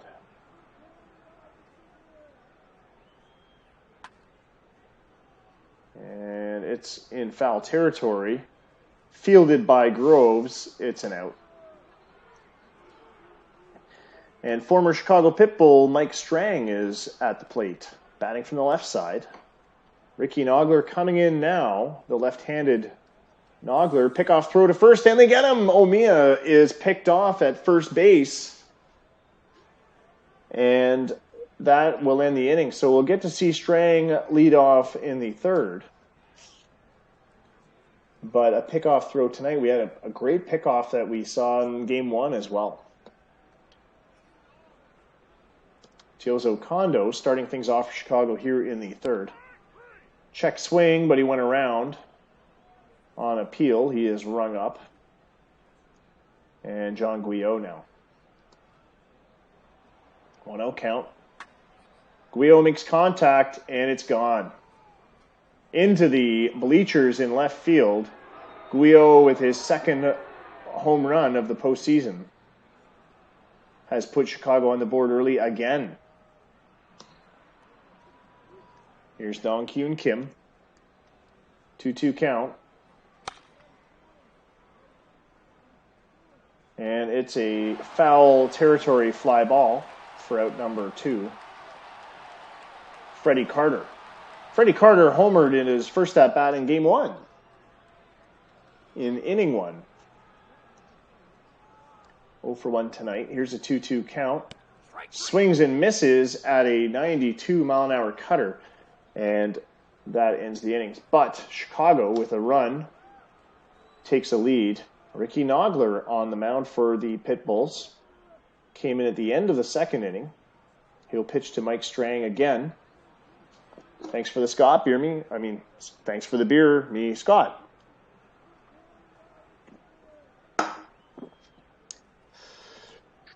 One-two count to Strang. Swing and a miss. Strike 3. Nogler rings up his first batter. Hiromitsu Hattori at the plate had a key home run in Game 1, a 2-run shot that tied the ball game. And grounds this one to second. Kim makes the throw to first. 2 away. Teruhito Yoshikawa is up now.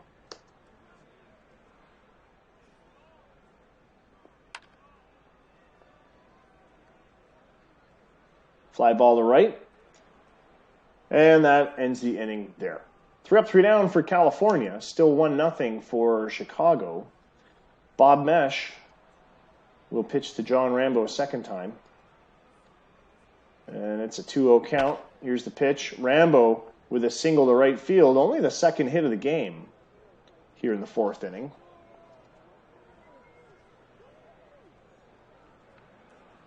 And Dennis Guppy comes around again. Called strike 3. He's out on a cutter. Just caught the bottom end of the zone. So 1 away. Peyton Bint is the batter now. Oh my God, why is Java giving me Java updates? I'm not doing Java updates right now. And because of that, we missed calling a double. Looks like, was that a run scoring double? No. Rambo moves to third. Peyton Bint with an off the wall double, and that'll bring the infield in. No, I had a Java update pop up, and I lost my game screen, so I didn't even see what happened until the end. It must have been a hard hit, though. Oh, maybe I can catch it in the replay, because it probably still broadcast, right? Well, it obviously did. Les Groves at the plate. One out, two on. The 1-2 count. And he's beaned. Groves spins away, but still takes one on the shoulder. That'll load the bases for Ricky Gonzalez, which, to be honest, could be worse for Chicago, or for California. It sets up a double play now.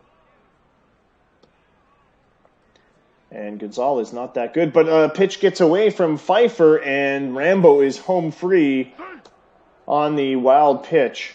2-0. Peyton Bint moves to third. Groves moves to second. Here's Ricky Gonzalez with a full count now. And he draws a walk. Mesh has given up his first base on a base on balls. But of course, Groves is on base after being plunked. Here's Seals Okondo.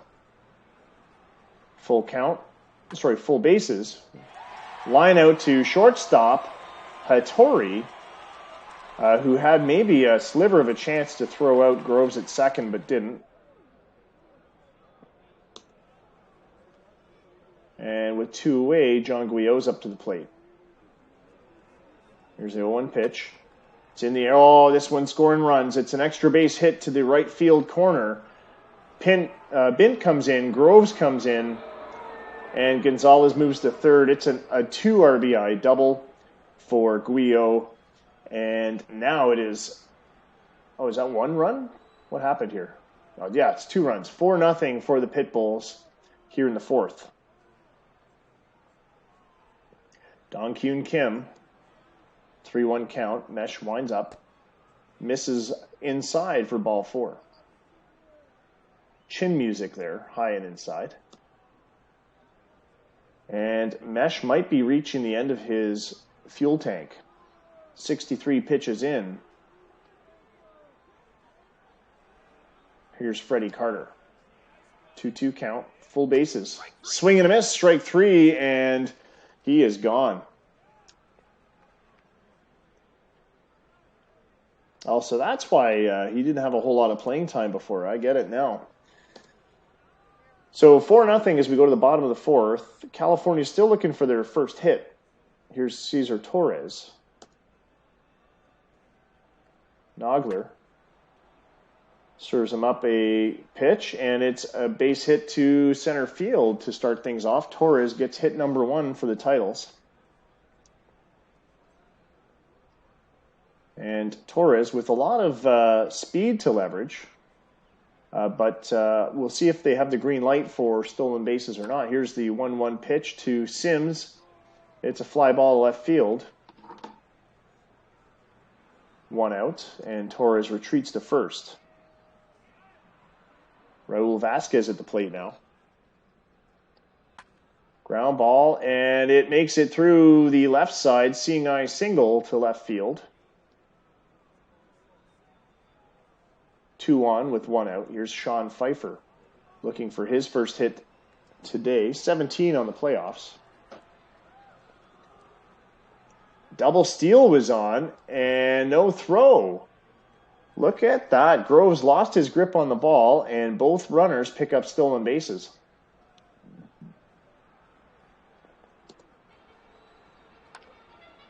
Ground ball to third, and the throw to first gets Pfeiffer. The runners will stay put. And Hiroki Omiya at the plate now. Ground ball to second. The throw to first is overthrown, and Torres's run counts. California's on the board after a throwing error by, was it a throwing error by Kim or a receiving error? Anyway, an infield error has cost Chicago a run. California's on the board, 4-1. 2 outs for Josh Fairchild. Runners in the corners now. Tying run at the plate. Check swing, he draws a walk. And now it's Mike Strang up again. Strang, the former Chicago Pitbull, surprisingly acquired as a contact and power hitter, has not had much success in the postseason. Here's the 1-2 count. Bases loaded. Called strike 3 to Strang, and it was right in the zone. A curveball that he didn't even get the bat off the shoulder for. So that ends it with bases loaded. All 3 runners are stranded. And we go to the 5th. Chicago still leading 4-1. And they lead the series 3-1. Here's John Rambo, 1 for 2 tonight. The 1-1 pitch. It's a pop-up to shortstop. Hattori makes the catch. 1 away. Yeah, Strang has not been very key in the postseason for sure. He was pretty good in the season for California. I mean, his California stats, he batted .290, had 27 home runs, played 100 games. Like, those are not insignificant numbers. But so far in the postseason, not doing much. Here's Dennis Guppy. Full count to Guppy. Misses wide for ball 4. And Mesh has now walked 9 batters in the postseason, 3 in tonight's game. I believe he had 4 in game 1, 4 or 5 in game 1. Here's Peyton Bint at the plate. 1 out, 1 on. And it's a line drive up the middle. Base hit. Bint at first. Guppy moves to second. Bob Mesh has only allowed 5 hits. At this point in game 1, he was close to 8 hits. Here's Les Groves. There's a 2-2 count. Ground ball to short. Could be a double play ball. No, they don't get Groves, but they get Bint at first. Guppy moves to third. And Gonzalez is at the plate with 2 out and 2 on. Runners at the corners. Here's the 3-2 pitch. It's in the air to right field, and looking at the wrong side. Sims makes the catch, and Chicago doesn't get anything despite threatening. 4-1, though. They hold the lead as we go to the bottom of the 5th. Hiromitsu Hattori facing Ricky Nogler for the second time.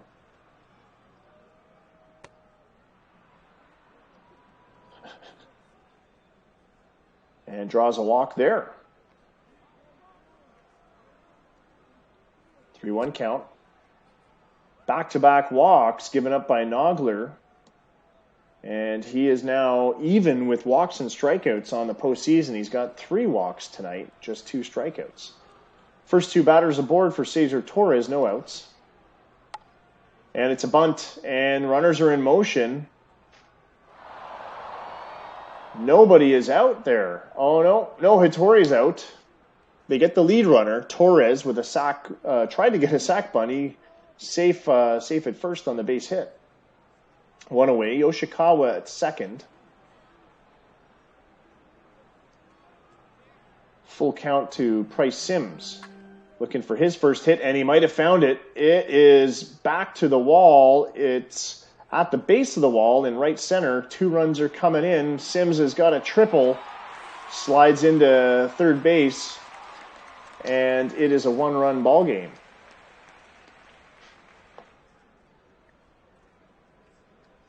That'll bring the infield in with 1 out. Shifted left for the pull hitting Raul Vasquez.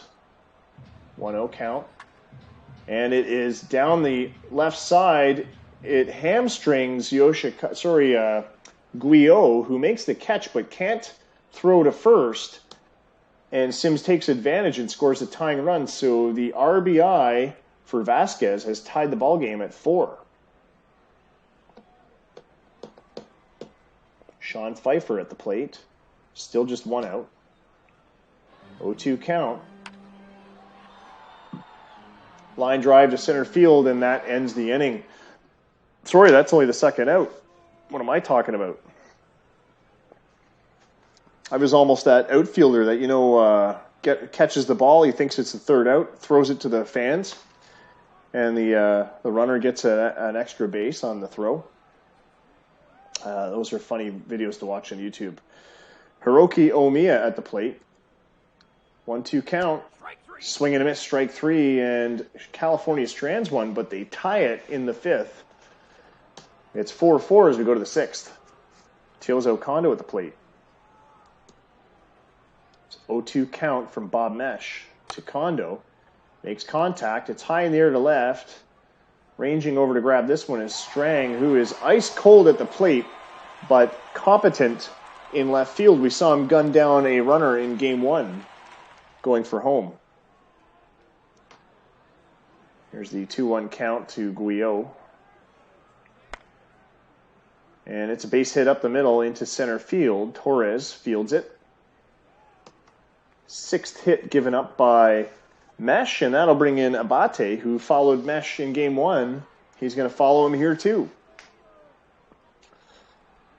Dong Kyun Kim, meanwhile, at the plate for the Pitbulls against the right-handed Abate. 1-1 count. Runner at first. Fly ball into right. Charging in to grab this one is Sims. He's there in time. Yeah, Mesh really, really well. Didn't get rattled at all. And stayed in for California to tie it. Here's Freddie Carter. 0 for 3 tonight. Here's the 2-1 pitch. Fly ball to right. And that ends the inning. And Abate, coming in to relieve for Mesh, has closed out the 6th inning. And Fairchild is going to come up to bat against Nogler here in the 6th. Ricky Nogler, already 3 1/3 innings into his game, has allowed 4 hits, 3 earned runs, 3 walks, and 3 strikeouts. Full count to Fairchild. Draws a walk as Nogler misses wide and outside. Sorry, wide and high. Mike Strang at the plate. Here's the 1-2 count to the Strangler. And it's a base hit to left field. Drops in front of left fielder Ricky Gonzalez. First 2 batters are aboard for California here in the 6th. With no outs, here's Hiromitsu Hattori now, who is leading the titles in hitting during the postseason with a .421 average. 1-1 count, and he singles to right here, and this might have Fairchild coming home. No, he's going to hold up as it's played in shallow right by Rambo, and Rambo's got quite an arm. But once again, the infield's going to come in. Teruhiro Yoshikawa at the plate. Bases loaded with no outs. 1-2 pitch, swing and a miss to Yoshikawa, and now that opens up the option for a double play to end the inning without any damage from California. Here's Cesar Torres, 3 balls, no strikes, and Nogler has done it. He's walked home the leading run for California. And that's going to bring in Nate Kramer. So California up 5-4 after that walk. Base is still loaded with 1 out. Price Sims at the plate.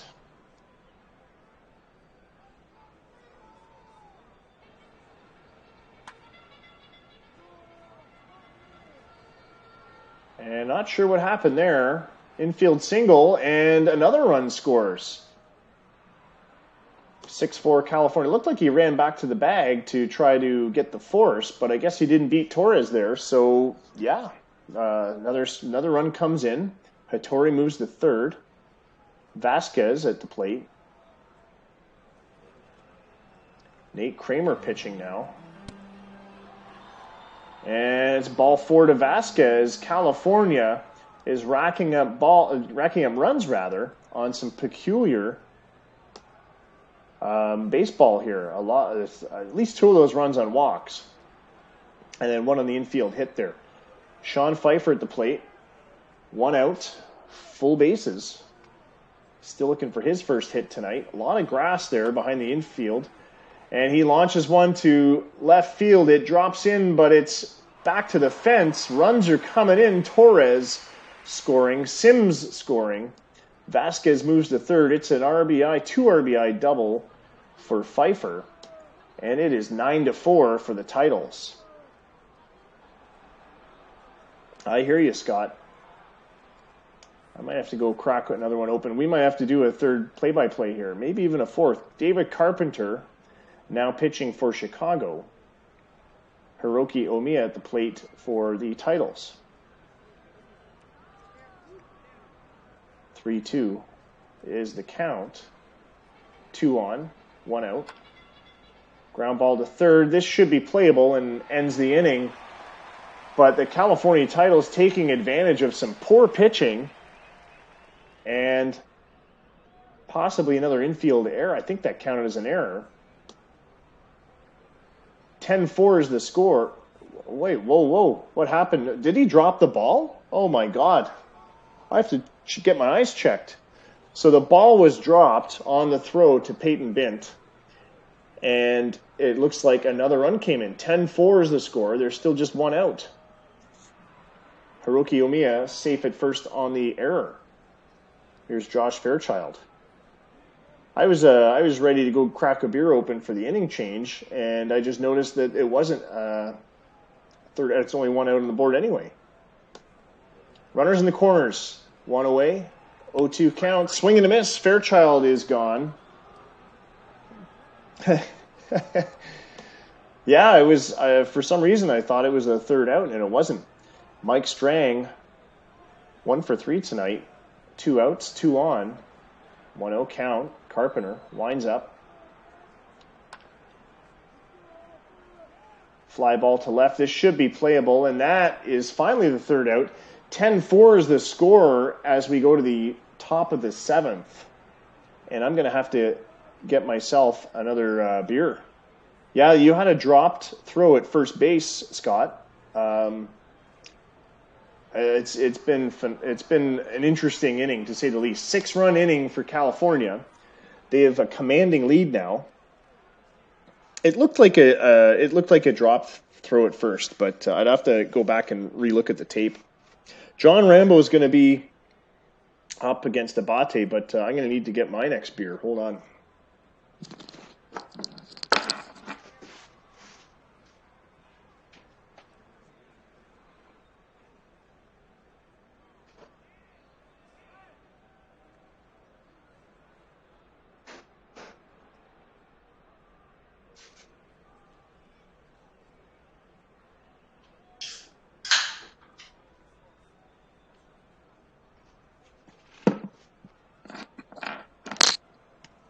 Oh boy. We're on to the Steam Whistle now, another fine Toronto brew. All right. So where are we? Top of the 7th, Rambo at the plate. Daniel Abate pitching his second inning. He's so far pitched 2/3 of an inning. And first pitch swung on by Rambo, base hit to right field. Sims is there to field it. It'll be just 1 base. Dennis Guppy at the plate. Yeah, Chicago can make up 6 runs, but boy, this California pitching staff has really put the pressure on Chicago all series. Guppy, strike 3. Here's Peyton Bint. 1-1 pitch, swung on, fly ball to left, and ranging over to grab this one is Strang. Two away. Les Groves at the plate. 2-0 count. Groves makes contact. Ground ball. No, line drive rather to center field. Base hit. That drops in front of Torres. Both teams with eight hits. Chicago has only scored 4 times on those 8 hits. California's man is 10, and due in part to being walked across the plate a couple of times. Ricky Gonzalez at the plate. First pitch to him. It's on the ground to Omiya at first. He's there to scoop it up, and that ends the inning.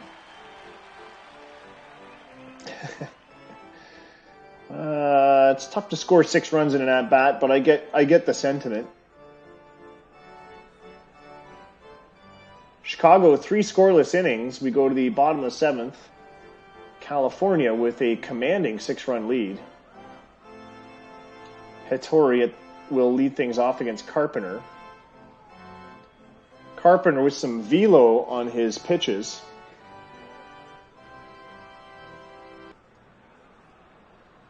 And a first pitch to Hattori is taken for a fly ball to right field. Rambo's there to make the catch.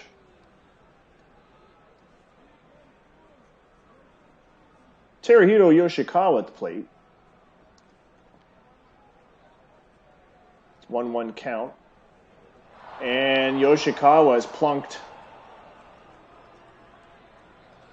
He dusts himself off and goes to first. Cesar Torres now. 2-2 pitch. Cranked into left. It's carrying. It's back. It's back. It's on the track. Caught.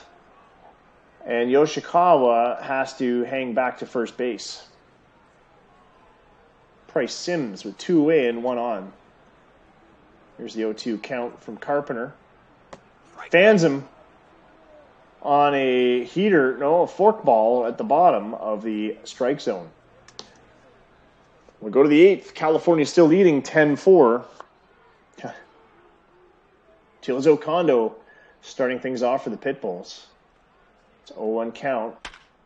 Hammer to left field. It's going to drop in for a base hit in front of left fielder Mike Strang. Yeah. Ben Senior games, buddy. He's seen these Chicago games, and he knows Pitbulls can really stack up the runs when they want to. 3-2 count. Runner in motion. Deep drive to center field. It's over the head of Torres. Back to the wall. Kondo comes around to score. Guyot stays at second with a double. That is RBI number 12 of the postseason for John Guyot. No outs on the board. 10-5 is the score now. Here's Don Kyun Kim. 2-2 count. Swing and a miss. Abate fans him on a splitter. 1 away for Freddie Carter. Ground ball to first. Taken to the bag by Omiya. 2 away. Guyot takes third on the play. John Rambo back up to the plate again. 2 for 4. Full count. Fly ball to right. It is carrying, but not enough. Sims is there to make the grab. Pitbulls grab a run on 2 hits, cutting into the lead, but they still trail by 5. Bottom of the 8th, California has an opportunity to put a couple more on. Raul Vasquez up to the plate. He's 2 for 3 today with 2 RBIs. He'll be followed by Sean Pfeiffer, the RBI and home run leader for the titles during this postseason. Swing and a miss on the 1-2 pitch. He goes down and strikes. Carpenter now has struck out 3 batters. He's allowed no hits, no runs, and no walks. Here's Sean Pfeiffer. He's fanned on strikes. Carpenter's on fire tonight. Hiroki Omiya at the plate. 1-0 count. Makes contact, hard contact, into the corner and right. It's going to be extra bases. Rounds first, goes for second. Boy, Rambo's really got to travel to get that ball. I guess the mapping of this stadium didn't work so well for the graphics. I think we saw one of those in the. I think we saw one of those hits in the All-Star game too. When you map the stadium to the game, you have to set all these points for telling the game where the wall is. So one of the points probably was way off anyway. So that's where it thinks the wall is. Double for Omiya. It's Rambo swimming. It's clip worthy, but yeah, it's not really what you think it is. It's funny though. Omiya at second, Fairchild at the plate. First pitch from Carpenter. Fly ball to left. Charging in to grab it is Gonzalez. Omiya will be stranded at second. We go to the ninth. 3 outs away from a California win to make the series 3-2. The series will go back to Chicago for the last 2 games.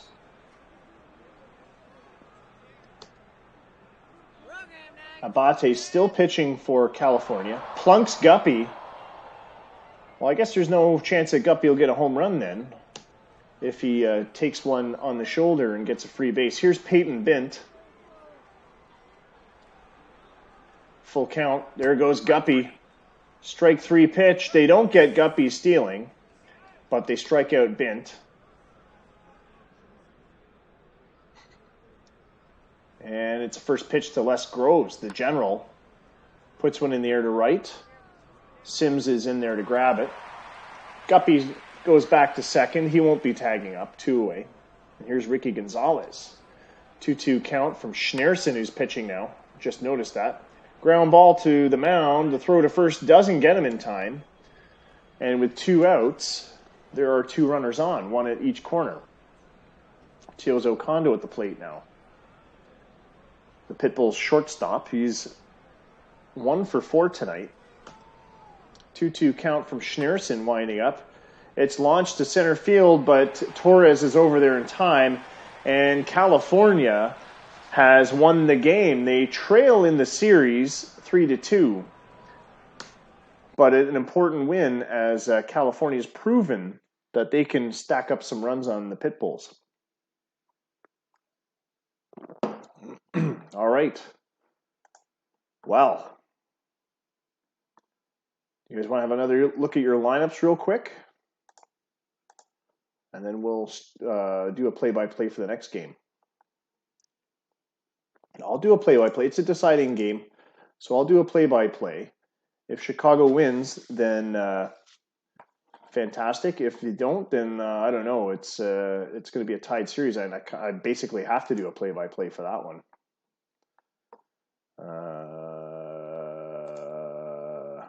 Chicago and pitching. And here's your beer me, Scott. I don't know if steam whistle is available in the States, but if you're ever up in Canada, and have a gander, pick one up. You won't be disappointed. Neil Moran scheduled to pitch Game 6. He is, don't believe he's tired. No, he's hot and 100% rested. Fragile, but he is rested. 146 Ks on the season. He did real good, didn't he? All right, and out of fairness, we'll have a glance at California. Any changes you want to make here? Dusty Hurts, day-to-day. He's not scheduled to pitch anyway till Game 7. Chuck Yang Mang, scheduled to pitch. Probably your second best pitcher, so Bennett. Where is Bennett? Who's Bennett? Is he your injured guy? You don't have a. I don't know who Bennett is. Run it? All right. Is Groves hurt? Well, let's go back to that screen then. I missed that. Groves isn't hurt, is he? Oh. No, Myers. Myers is your hurt pitcher. Oh, you're talking about Marshall Ben. Oh, never mind. Yeah, sorry. I'm all discombobulated. Frank Groves in California's injured. I don't think it really affects him much though, because I don't think he's always their closer. I guess it could affect him, but I think he's been injured for a while, hasn't he? He got injured in the 23rd, so that was before this series started, I think, wasn't it? Or was that game 2? Oh, that was game 2 he was injured in. So yeah, I mean, I don't know if you want to pick a new closer or if you'll just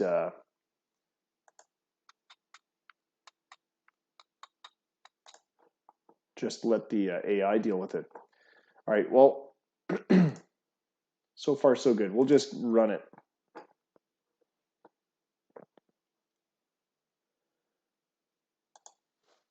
And here we are, our triple header. Could turn into a quadruple header. It is the Bull Cup Finals after all.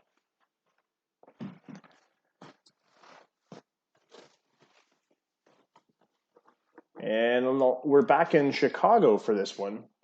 Pitbull's Ballpark in front of 35,258 fans under partly cloudy skies. It is 32 degrees Fahrenheit and freezing in the Windy City. Winds blowing in from center at 16 miles an hour, which should deaden some of those deep, deep balls.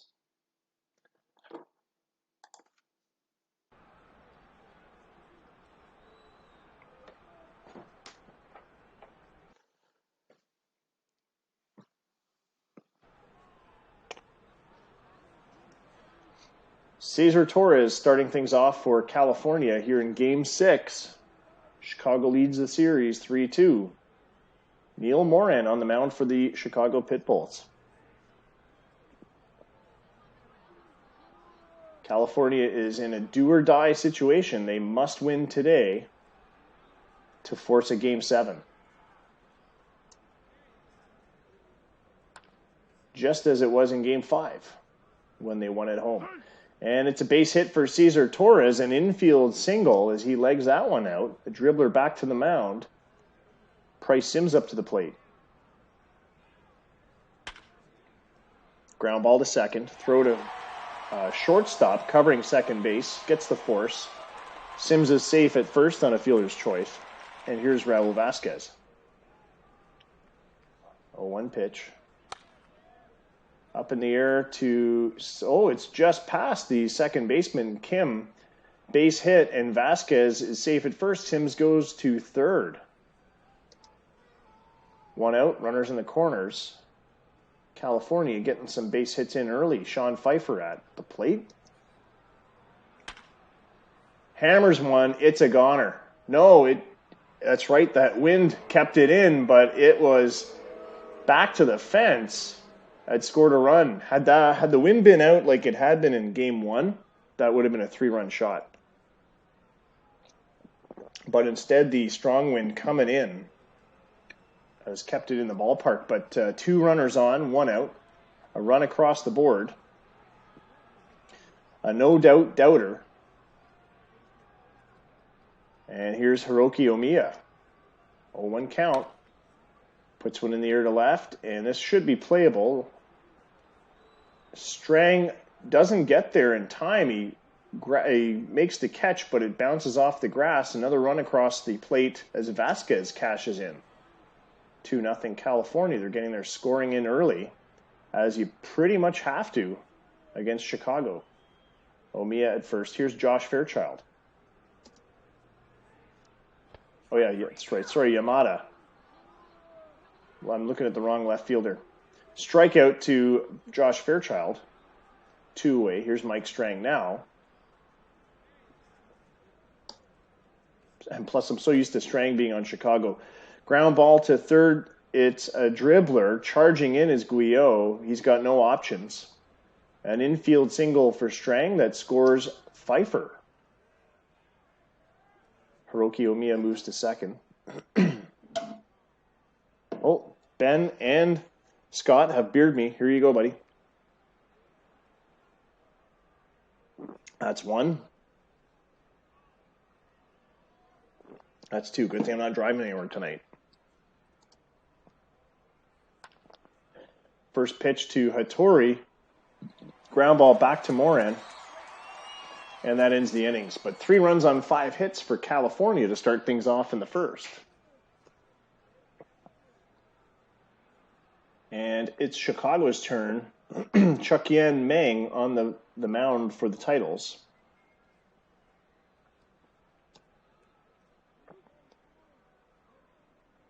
It's a 1-2 count to Kondo, who is the leadoff hitter tonight.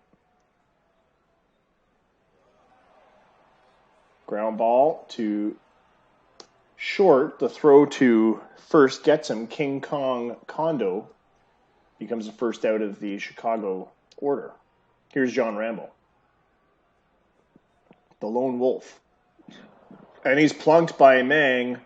He'll get awarded a free look at first. 58 home runs on the season, 157 RBIs. 5 home runs in the playoffs with 16 ribbies. Second only to Les Groves with 6 home runs and 20 RBIs. Here's Dennis Guppy, 1 out, 1 on. Fly ball to center. Torres is there to grab it. And Les Groves is at the plate. 1-2 pitch. Another fly ball to center. This one is playable by the second baseman, Fairchild, who had to go into shallow center to get it. 2 away. Oh, sorry, 3 away. And we go to the top of the second. Why did the team not run off the field? Did I press the button too quick? Anyway, top of the second. Moran pitching to Yoshikawa. Line out to right field to start things off. Mi-Shan Lee making the catch. Rambo DHing tonight. He's out of right field. Cesar Torres at the plate. 1-2 count. Swing and a miss. Strike 3 to Torres. He goes down on strikes. And that is only the second strikeout of the night for Moran. 1-2 count to Sims, who lines this one into the corner and right. It's going to be extra bases. Can he beat the throw to second? Yes, the throw comes to the cutoff, but doesn't get relayed. And Sims is at second with a double. Raul Vasquez at the plate. 3-1 count. Moran issues a walk. First one of the night. 2 on with 2 out. Here's Sean Pfeiffer, who's 1 for 1 today with an RBI. Full count. Misses inside for ball 4. And it is bases loaded for Hiroki Omiya. 2-2 pitch from Moran. Called strike 3, and that'll end it. So California strands 3 runners, as I bite my tongue. And we go to the bottom of the second. Title still leading 3-0. Meng pitching to John Guillot, who's had some fantastic games this series. Ground ball to third. The throw to first gets him.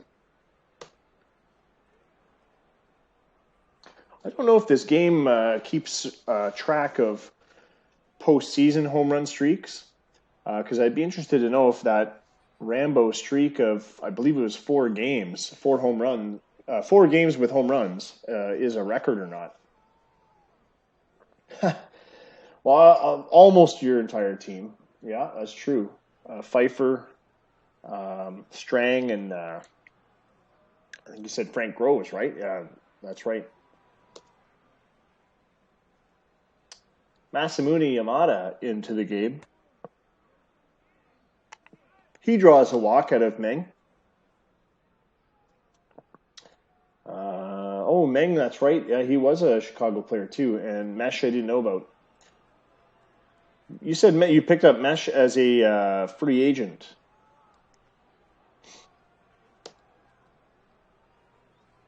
There goes the runner. Throw to second. Gets Yamada. And he is cut down on a solid throw from Pfeiffer. 2 away. Waiver claim. Ah, that's right.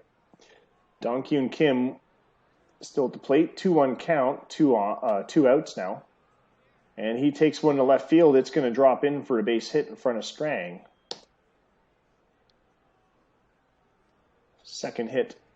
First hit of the night for Chicago. Breaks that no-hitter. Peyton Bint at the plate. Cranks one to right this time. It's under the glove of Fairchild into right field. Kim takes third on the throw.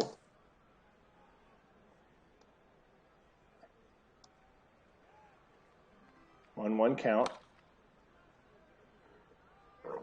Ground ball to short. The throw to first. Is it in time? It's in time. So, yeah, Mei Shan Lee is out. And that ends the inning. So, Chicago stranding 2. Still trailing by 3. And we go to the top of the third. Josh Fairchild at the plate. 0-2 count. Swing and a miss. Strike 3. Moran fanning batters as fast as they can come up. Mike Strang goes to right center. Mei Shan Lee makes the catch. 2 out. Here's Hiromitsu Hattori. HH. And a hard hit ball to first baseman Peyton Bint. He's there to make the grab and takes it to the bag for the out. So still 3-0 for the Titles. They don't add any more in that inning. 3 up, 3 down for the Titles. And here's Chicago. Chiozo Kondo, the leadoff hitter, once again. Grounding to short. The throw from Hattori to first gets him. Kondo with some speed, 3 stolen bases in the postseason. Dennis Guppy 4, and Mei Shan Lee with 3 of his own. You know, I might just rename our Platinum Glove to the Gold Glove. The only reason why we even called it the Platinum Glove was because there already was a Gold Glove, and Platinum is better than Gold. And then what does MLB do? They go and make an actual Platinum Glove Award for the best overall infield or best overall fielder.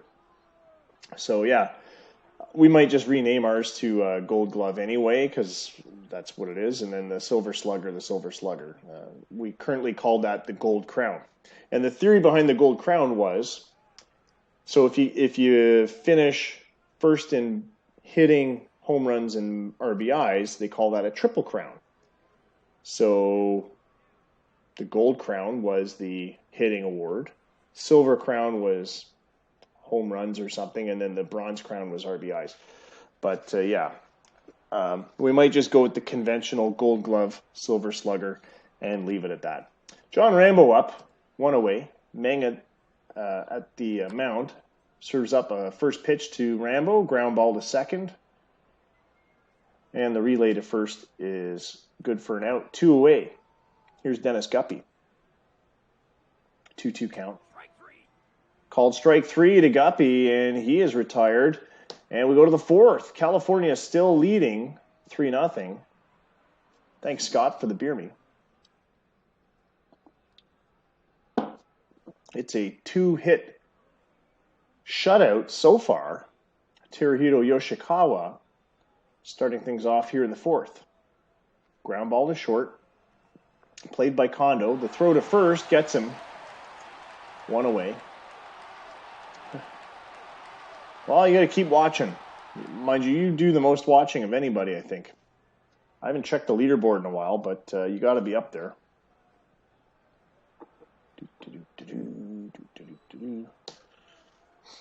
Neil Moran pitching to Cesar Torres. Torres with the ground ball to first. Bint with the relay to Moran. Gets the out.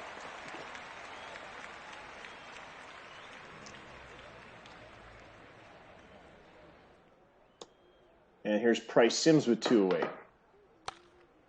Cranks one in the air to right. It's going to drop in for a base hit in front of right fielder Mei Shan Lee. 3-0 count to Raul Vasquez. He swings at it. for some unknown reason and flies out to center field. A 3-0 pitch is the kind of pitch that you just don't swing at. I mean, why would you? I mean, it's going to have to be like, unless it's a big, fat, slow ball right down the middle, why would you? Les Groves is going to start things off for the Pitbulls, the general, here in the 4th inning. Meng still on the mound for the California Titles. Ground ball back to Meng. Throws the first and gets the out. 1 away.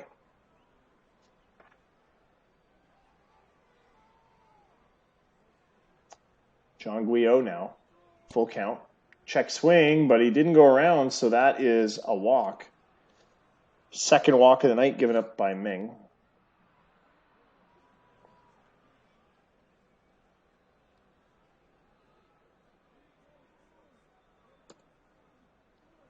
And here's Masamune Yamada.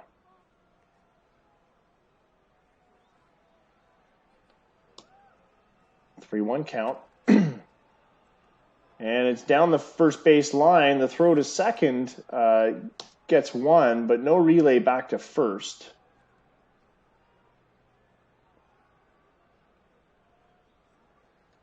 Yamada safe at first on a fielder's choice 2 away. Here's Dong Hyun Kim. High fly ball to right. Camping under it is Sims for the out. And California will get their 5th turn at bat. Score remains 3-0 for the California Titles. Sean Pfeiffer up to the plate. If California wins tonight, that will force a Game 7.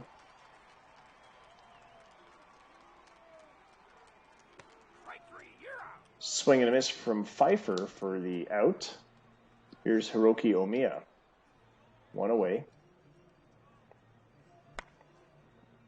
Line drive into right field. It's back to the corner.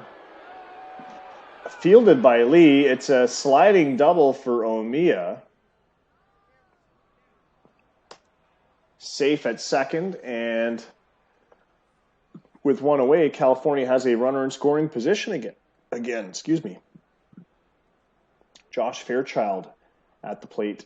0 for 2 tonight. 14 hits on the playoffs, but looking for his first hit tonight. And there it is. Ground ball up the middle into center field. And Omiya hangs up at third. Corners are going to play in. Mike Strang at the plate. Runners on the corners. 1-2 pitch. And Strang is plunked by Neil Moran, and that will load the bases with 1 out. So a defensive change here as the infield will now come in for Hiromitsu Hattori. And if you recall, Hattori was the hero of, was it game 1? Or was it game 5, I think. Thanks, Scott. Anyway, he had a 2-run shot in one of our broadcasts tonight. And Nate Kramer is now coming to pitch for Chicago in this very sticky situation. Thanks again, Scott.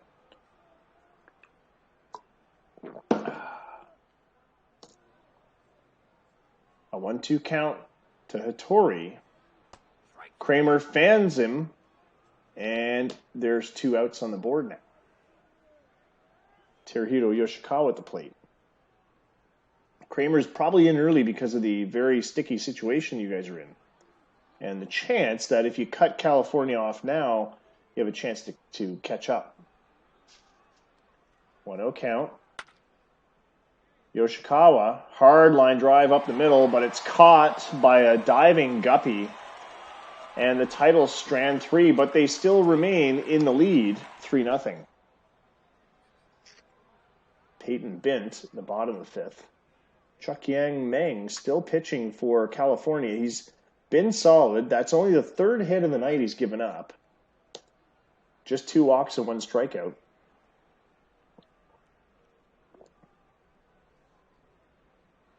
Mei-Shan Lee at the plate. 2-2 pitch. Ground ball. Back to the mound. Meng fields it, throws to second, gets 1. They can't get Lee at first. but one away. And it's the lead runner. Here is Teozo Kondo as we go back to the top of the order for the Pitbulls. One out, one on. Ground ball again back to Meng, who again gets the lead runner, but it's dropped by Hattori. They're going to register an error to Meng as he throws off target. But Lee is safe at second now. One away for John Rambo at the plate. 2 on. 3-1 count. Rambo grounds it to short. This time they'll get the force at second. No throw to Rambo at first. So 2 outs, runners in the corners as Lee moves to third. Here's Dennis Guppy. Fly ball, center field, charging in to get it is Torres. He's there in time, and that will put it away for the end of the 5th. We go to the 6th. Title still leading 3-0. They are now 12 outs away from putting this one in the bag. And they're up to the plate again. Nate Kramer has pitched 2/3 of an inning, 1 strikeout. 0-2 count. Swing and a miss to Torres. And he can't connect. Here's Price Sims. 2-1 pitch. Ground ball to third. The long throw across the diamond. Guillot to Bint is on target. 2 down. And here's Raul Vasquez. 3-1 pitch to him. Misses wide for ball 4. Vasquez finds himself at first base. Sean Pfeiffer at the plate. Full count. Swing and a miss. Strike 3. And California strands a runner again. We go to the bottom of the 6th. Chuck-Yan Meng still pitching strong for the California Titles. 81 pitches in. He's just allowed the 3 hits, no earned runs, 2 walks, 1 strikeout. And yes, you read that right. Chicago is currently being shut out on a 3-hitter after 5 innings. Groves at the plate. He's plunked.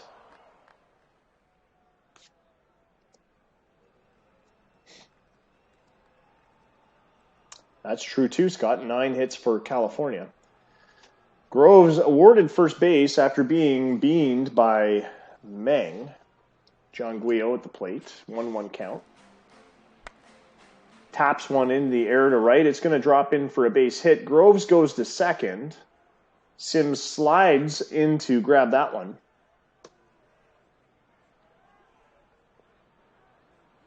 Two on with no out. Masamune Yamada, the batter. 0 for 1 tonight. Here's the 1-2 pitch. Swing and a miss, strike 3. Meng fans him on a 95-mile-an-hour heater right down the middle. Dong Kyun Kim up to the plate. 1 away. Ground ball to third. The throw to first gets him. The runners advance to third and second. Groves the lead runner. Guillot at second. Here's Peyton Bint with 2 out. 1-2 pitch. Swing and a miss, strike 3, and Meng picks up 2 key strikeouts in this inning. One of them to end the inning. Title's still ahead, 3-0. They get their next turn at the plate. Here in the top of the 7th, Hiroki Omiya. 1-1 count. Kramer winds up. It's a seeing eye single to right for Omiya, his 3rd hit of the game tonight. 3 for 4. He's had a fantastic game and fantastic series, as a matter of fact. Mike Roberts will now come in to pitch. Oh, thanks, Ben. For Chicago, here's Josh Fairchild. Well, you know what? If I owe you a birria, then here it is.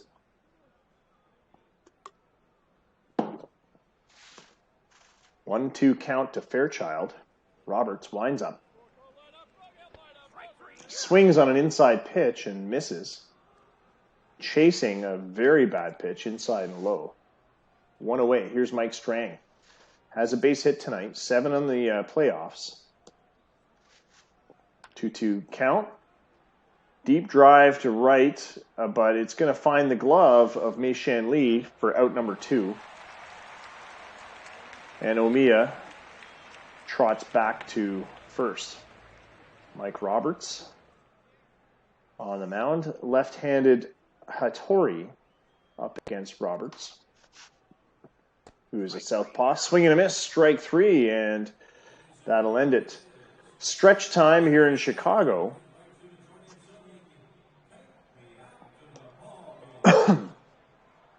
We'll go to the bottom of the 7th. Chicago needs 3 runs to tie it. And, of course, 4 runs if they want to win a championship tonight. First pitch to Lee, and it is sent over the fence in right field. Chicago is on the board on a 383 solo shot.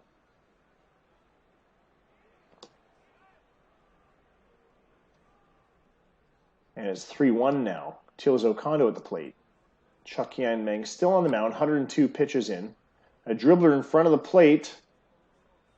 Pfeiffer makes the throw to first, and Kondo's out.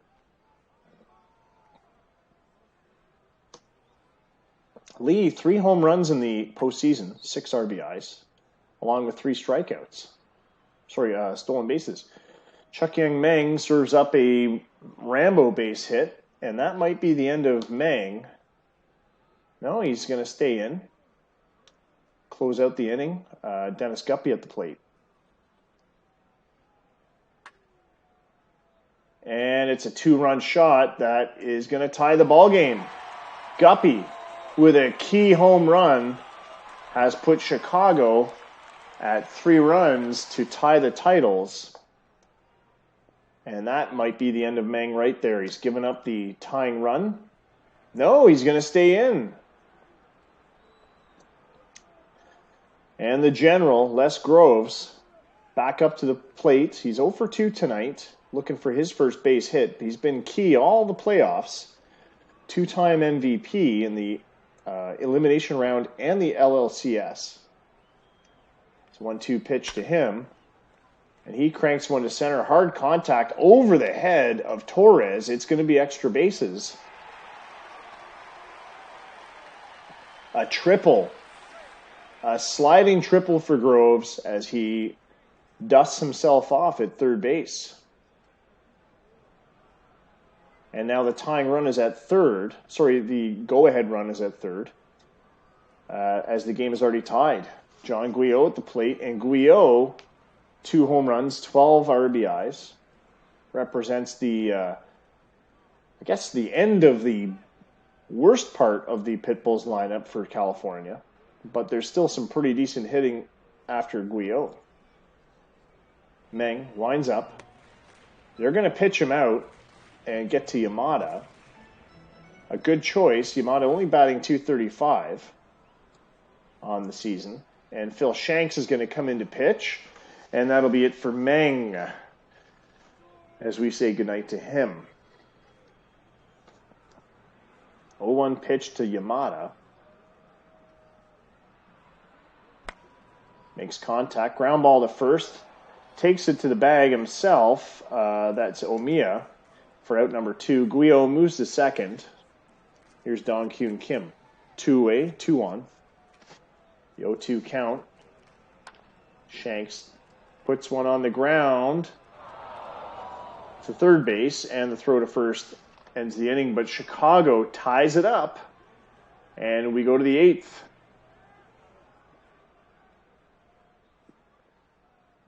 Teruhito Yoshikawa, who's 0 for 3 tonight, up against Ryu Sato.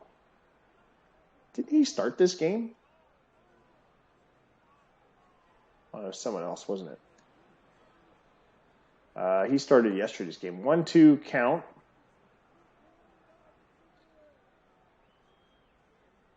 Swing and a miss, strike 3. Sato fans him.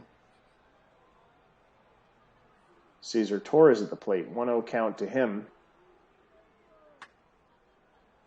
Cranks one into center field. It's a bouncer, base hit for Torres, his second of the night. Here's Price Sims. 3-1 count to him. And he puts one in the air. It's going to drop into left in front of Yamada. And back-to-back base hits with one out. Here's Raul Vasquez. 1-2 count. Runners in motion. Double steal is on. And Torres is safe.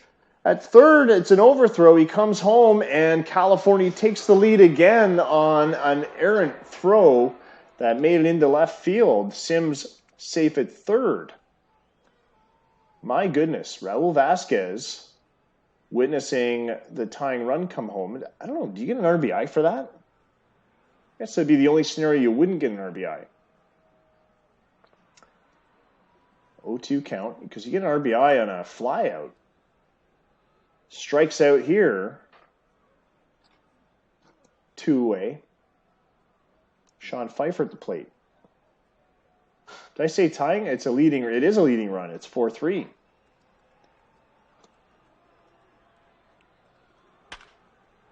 Pfeiffer cranks one up the middle, and Sims comes home.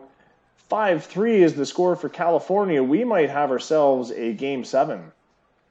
Hiroki Omiya at the plate. Pfeiffer at first.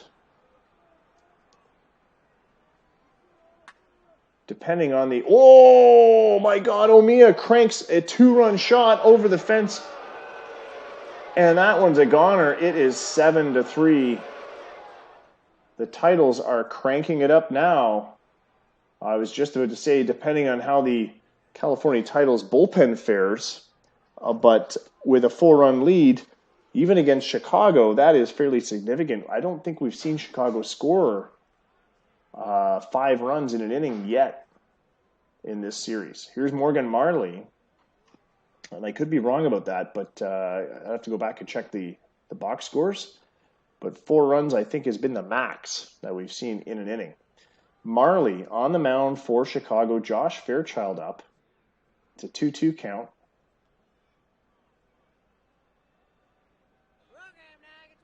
Here's the pitch. Swing and a miss, and it's a 95-mile-an-hour heater to strike out Fairchild, who gets a golden sombrero. I had a base hit, didn't he? I guess 1 for 5.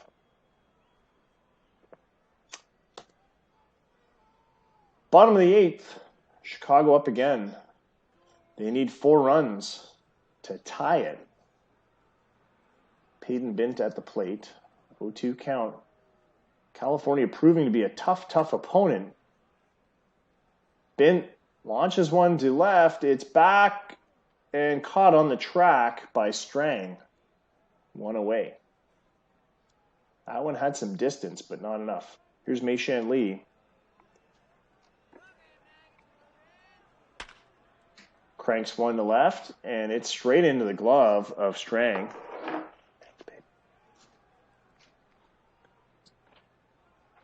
Teozo Kondo at the plate with 2 out. Here's a 1-1 count. Cranks one up the middle. Fly ball to center. Torres grabs it, and that is the end of the 8th. We go to the 9th. California 3 outs away from tying the series. And they're going to get another turn at the plate. Ground ball by Strang to short. And he's cut down at first. 1 away.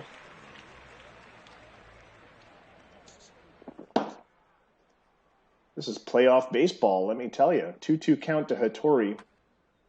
He sends this one to left. It's going to drop in for a base hit. California, 15 hits tonight.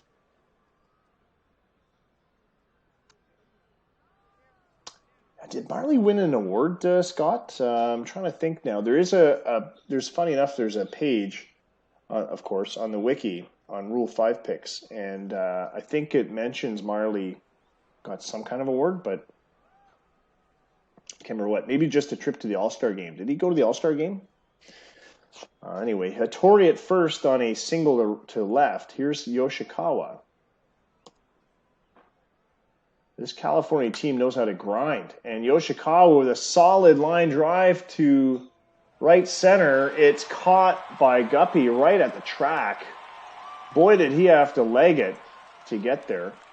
And that's 2 away. Here's Cesar Torres. It's his rookie season. Okay. Ground ball to second. This should be routine and playable. And it is. But California now well in command and control of this game. 7-3 lead. And Phil Shanks is going to stay in to pitch to John Rambo.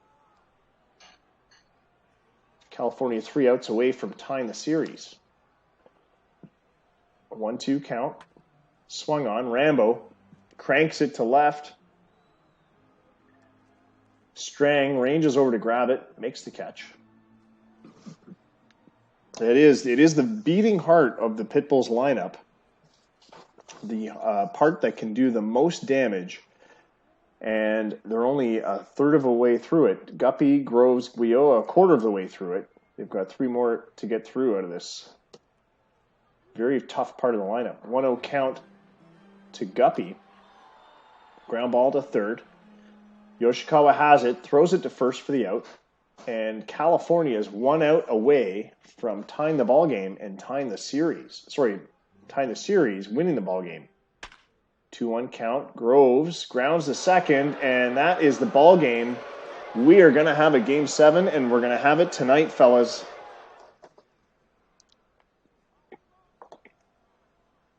And I'm doing a play-by-play.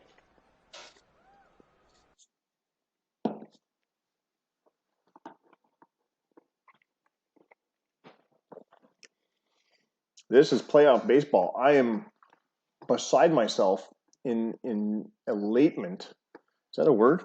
I'm elated that this is going so well. Chicago, and what a story here. Chicago desperately trying to win a third Bull Cup. Oh, that's all right. My conference call is until 9 in the morning. Chicago desperately trying to win a third Bull Cup in a row to tie New York. California has been shut out of the Bull Cup finals for a while and actually shut out of the playoffs for a while. Struggling of late, showing signs of success, but really struggling to get back into playoff mode. And it's a team that had been in successive playoffs for a few seasons. Back in the 2012, 2013 is when they won it. But they were a decent team back then. And now they seem to be breaking out again. They could be dangerous for years to come, especially for Nevada. I feel bad for Nevada because Nevada ruled the roost in the Metro League West, and now California is coming up strong.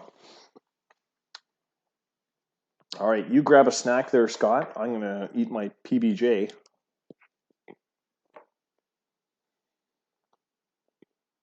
And drink my beer. Looks like Hiroki Omiya was player of the game. And no wonder why. 4 for 5 with a run scored. Had a home run in the 8th off of Sato. That was the big one, that started that rally that broke the tie. The game was tied at the end of the 7th. And yeah, the Titles basically ran away with it then. Winning pitcher was Phil Shanks. Picks up his first postseason win. Ryu Sato picks up his first postseason loss. Drops to 1-1. And we are going to have a game 7. I love it. And you're right, Dylan. There is no better way to end a championship series than with a game 7. So once again, I'll give you guys a chance to make any changes that you want. Game 7 does happen in Chicago. They did have the better record. They have home field advantage. But as we can see, California can win games on the road. They've won 6 of their 9 road games during the postseason. The Pitbulls, a tough opponent at home, but they have lost twice at home. So there you go. There is that. Dusty Hurts and James Andre scheduled to start Game 7. I don't know if you guys want me to make any adjustments or anything. I don't think we didn't have any other injuries or anything. Andre. is 100%, and so is Hertz, I believe. Oh no, Dusty Hertz is got that calf strain. So I mean, if you want to leave him in, you can. If you want to sub him for someone else, you can. It does say minimal, but it is for all the marbles. So there you go. So yeah, I'll run it. Ben says run it, and Bob Scott says run it. So let's go.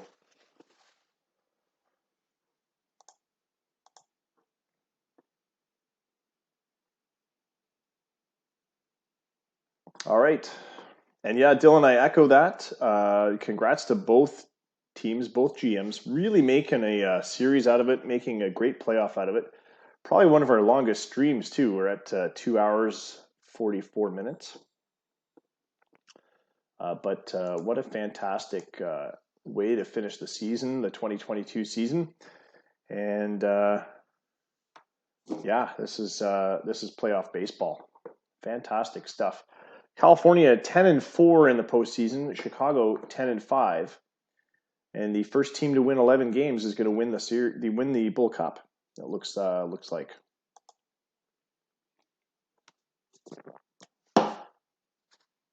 I think it is the first time I've done a 4-game play-by-play in a Twitch stream. Oh, thanks, Anakin, for the beer me. All right. So our lineups are looking very similar to the last game. It's Torres, Sims, Vasquez, Pfeiffer, Omiya, Fairchild, Strang, Hattori, Yoshikawa. Nobody seems to be fatigued. It's the playoffs. Everyone's pumped for some postseason baseball. Dusty Hertz on the mound for California. He's 15-10 on the season. I didn't catch his postseason stats, but it'll show it in the game. For the Chicago Pitbulls, they're going to put up Kondo, Rambo, Guppy, Groves, Guio, Yamada, Kim, Bint, and Lee. Morgan Marley on the mound. The young fella, just 25, pitched 40 games in the season, 2-1 record with a 4.85 ERA and a 1.75 WHIP. At Pitbulls Park, we're in front of 35,146 very wealthy fans at $100 a seat. Clear skies, 42 degrees in the Windy City, and wind is blowing in from left at 11 miles an hour. This is the deciding game, Game 7 of the Bull Cup Championship Series. I wish I had all the ESPN graphics and noise and sound effects to really pump it up, but you just got me.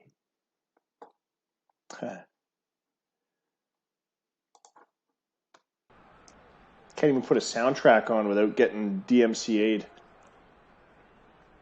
and banned from Twitch. Anyway, whatever.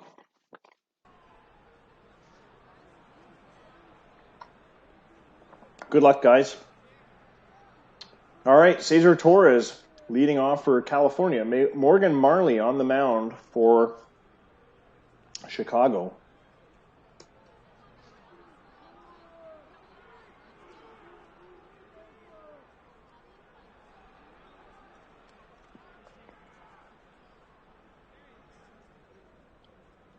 And here's the first pitch of Game 7. Single up the middle to start things off by Torres, who is wasting no time.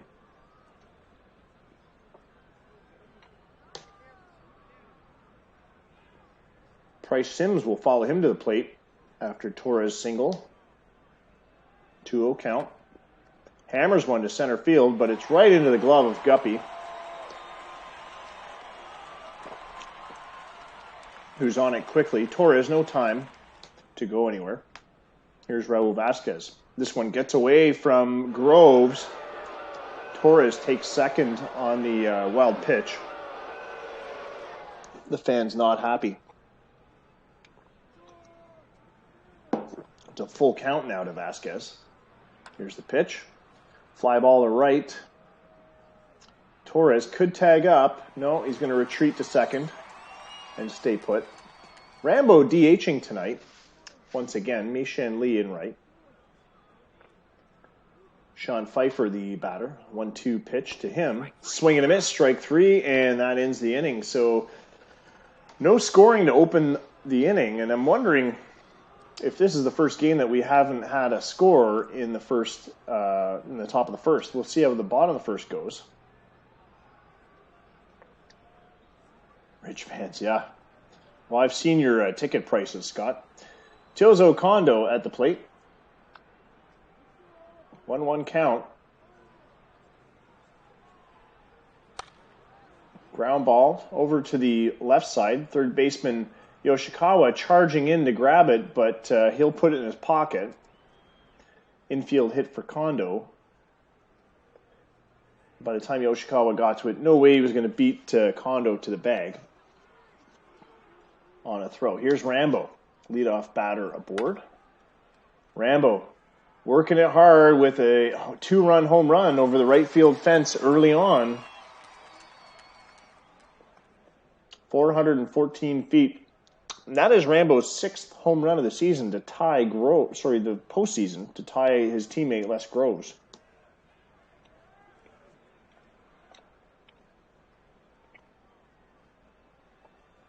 Dennis Guppy up, no out. Ground ball to third base. Yoshikawa with the throw.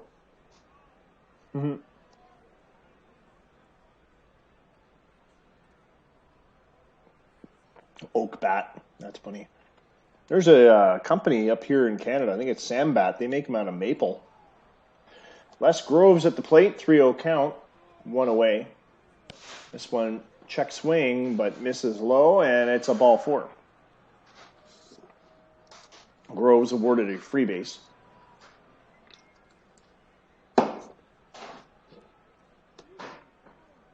Full count to John Guyot, who's up next. And it's a grounder to short. The throw to first gets him. No chance to get Groves going to second. They'll give him a look at second base. And here's Masamune Yamada. Full count to him. Crank to right. It's carrying. It's carrying. It's over the fence. Another 2-run home run. Chicago jumps out to a 4-0 lead early in the first.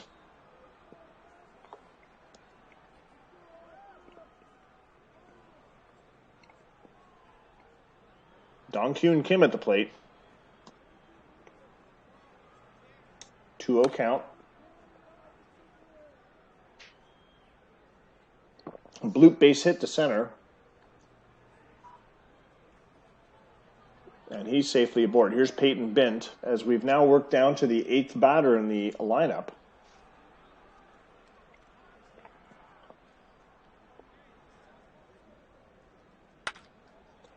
And Bint goes yard. No, he doesn't go yard. He goes right into the glove of Sims. I thought that was another one. That's another doubter, no doubter.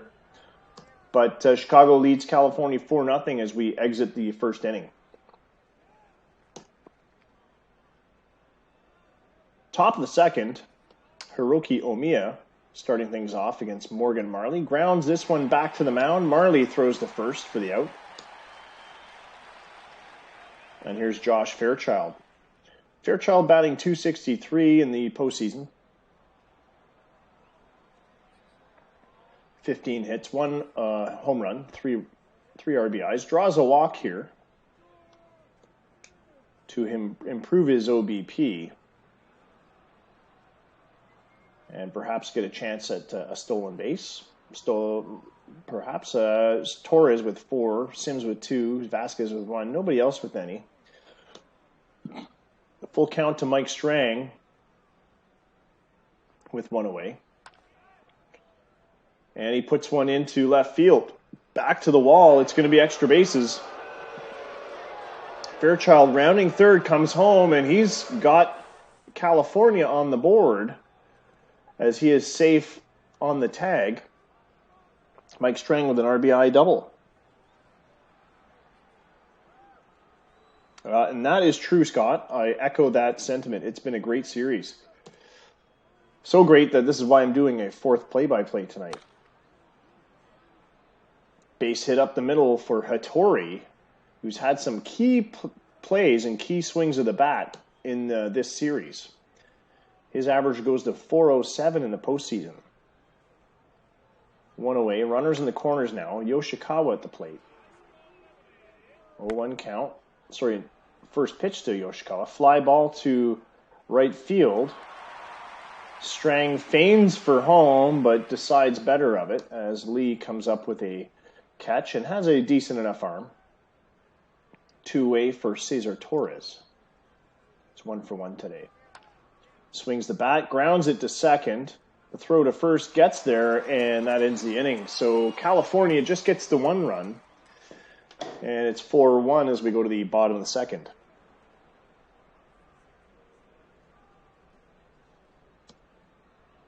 It's a 1-1 pitch from Hertz to Lee, grounded to short. Hattori with the long throw gets him. Throws in the dirt, but Omiya scoops it out. A credit to Omiya's first base capabilities. Here's Teozo Kondo, the 1-1 pitch. And Kondo's plunked. Second time in the postseason. Very speedy batter. Speedy runner. Here's Rambo again, who homered his first at-bat. Swings and misses at this Hertz changeup, and it's a strikeout. 2 outs on the board. Ben deserved it. First pitch to Dennis Guppy. There goes Kondo. There's a throw into second, but an easy stolen base for Kondo. His 4th of the postseason. 2-2 count now to Guppy. Hammered up the middle to center. Torres is back. This time he's got time and space and makes the catch and retires aside. So the Pitbulls strand a base runner and go to the third. Chicago still leading 4-1 here in Game 7 of the Bull Cup Championship Finals. James Andre into pitch.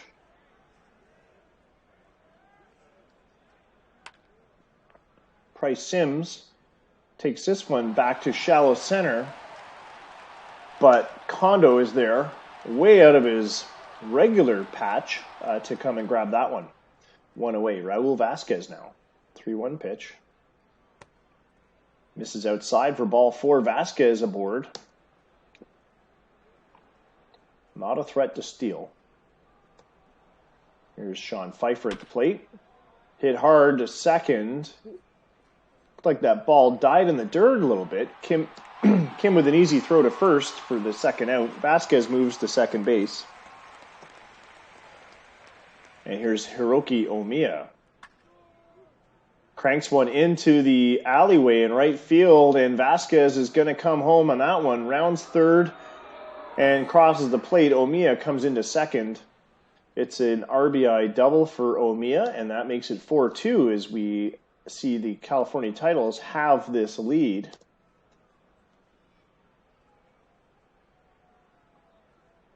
Josh Fairchild at the plate. 2-1 count. Puts one in the air to right. It should be playable for Mei-Shan Lee. Dives to make the catch, and he's there to end the inning. But 4-2 as we go to the bottom of the third. Dusty Hertz seems to be settling in now for the Titles. Formerly played for the St. Petersburg Admirals. And was a very reliable pitcher in the Admirals rotation. But he gives up a base hit to Groves here to start things off in the third. It's John Guyot next. And it's a dribbler back to the mound. They get the lead runner, and they turn two. Double play initiated by Hertz as he throws to, I think it was Hattori covering second, but anyway. Throws to second to get one. The relay to Omiya gets two. And it's 3-1 count to Yamada with 2 out.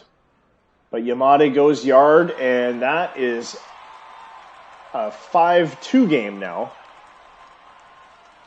A 400-footer over the right field fence for Yamada, only his second home run of the postseason.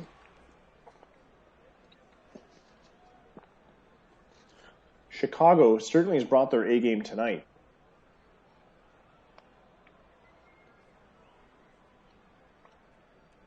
Dong Hyun Kim, who's been batting .296 in the postseason. He's 1 for 1 tonight. Here's up again. Bloops one into the alley and right. Base hit again. 2 for 2 tonight for Kim. He's having a big game.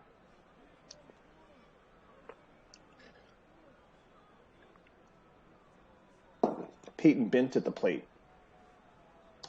2 out. 2-2 count.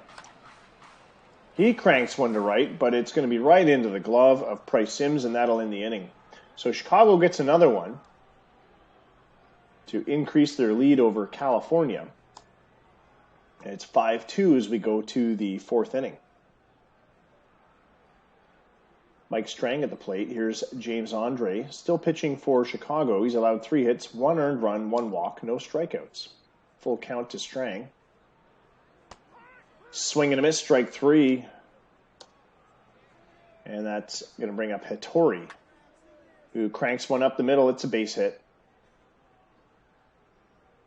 Guppy digs it out of shallow center. Hattori feigns for second. He was never going to go. Here's Yoshikawa now. 3-1 count. Hattori at first, 1 away. Ground ball to short. Do they turn 2? No, an error puts Hattori at second.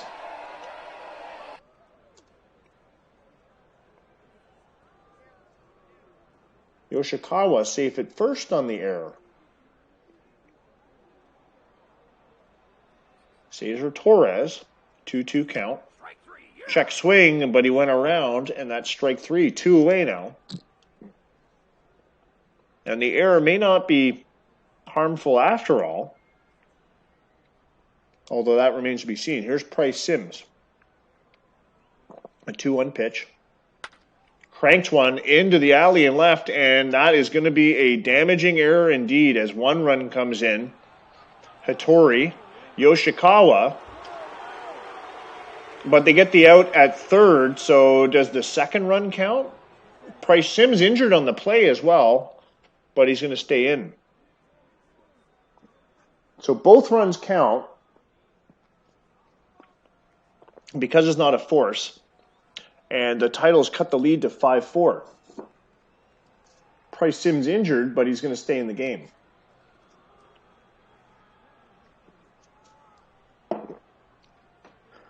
Dusty Hurts, 3 innings down. He's allowed 7 hits, 5 earned runs, 1 walk, 1 strikeout. Mei-Shan Lee at the plate. Here's the 1-2 pitch. Swing and a miss, and Hurts gets his second K of the game, 12th of the postseason.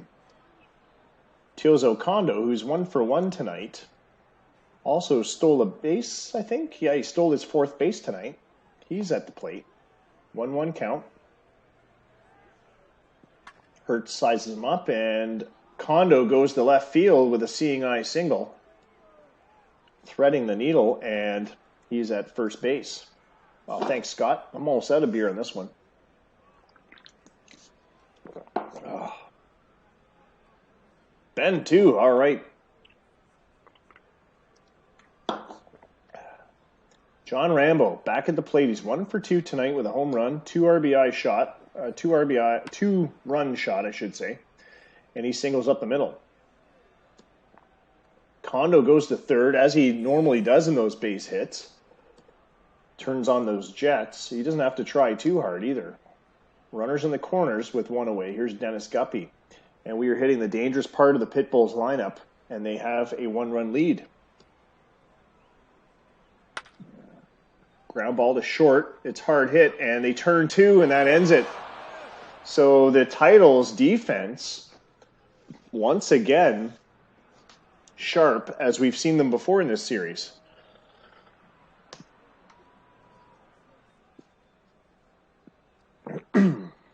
Raul Vasquez up again. 911 OPS on the postseason. Andre, the 0-2 pitch, winds up, delivers. And Vasquez makes contact. It's back to the wall to center field. It's going to be extra bases. Slides into second with a double. And although Guppy was there quickly, wasn't there quickly enough. And Vasquez with a leadoff double here in the fifth. Just the medicine the Titles need. Here's Sean Pfeiffer, 2-1 count. He puts one in the air to right. Diving for it is right fielder Mei-Shan Lee. Vasquez is going to hang close to second. Hiroki Omiya now, full count. Swing and a miss, and he goes down on strikes. 90-mile-an-hour cutter. And with two away, here's Josh Fairchild. Hammers one through the left side into left field. Vasquez rounding third. He's coming home. It's a tie ball game. No throw to home. RBI single Fairchild.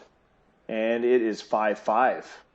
California is not letting Chicago get away with it that easily. Here's Mike Strang. Former Chicago Pitbulls, familiar with this stadium. And he lines out to Guyot at third. And we are tied again. Not for the first time in this series that we have had these two teams tied going into the later innings. Bottom of the fifth now. Les Groves at the plate. Dusty Hurts still on the mound, 81 pitches into his outing. 9 hits, 5 earned runs, 1 walk, 2 strikeouts.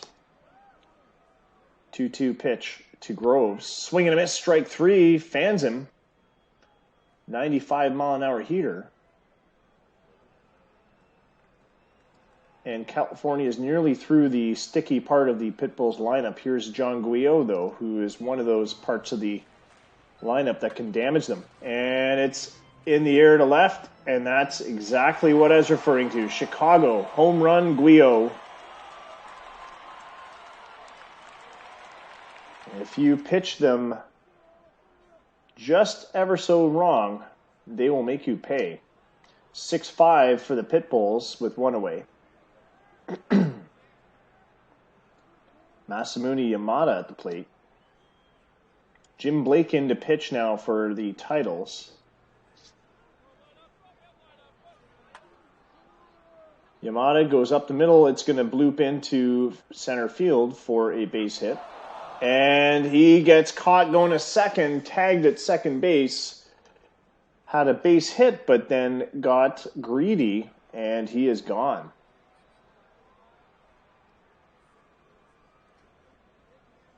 Dong-Kyun Kim at the plate. 2 away. And it's to second base. The relay is good, and that ends the inning. So we go to the top of the sixth now.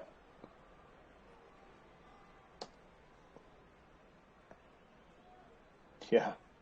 It was a bonehead move running for second, but especially when you already had the lead.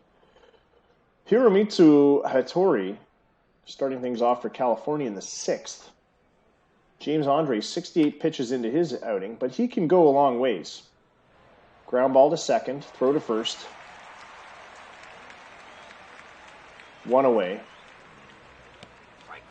Yoshikawa strikes out. Andre picks up K number 4. 10th of the postseason. 2 away. And here's Cesar Torres as we return to the top of the lineup. 1-0 count.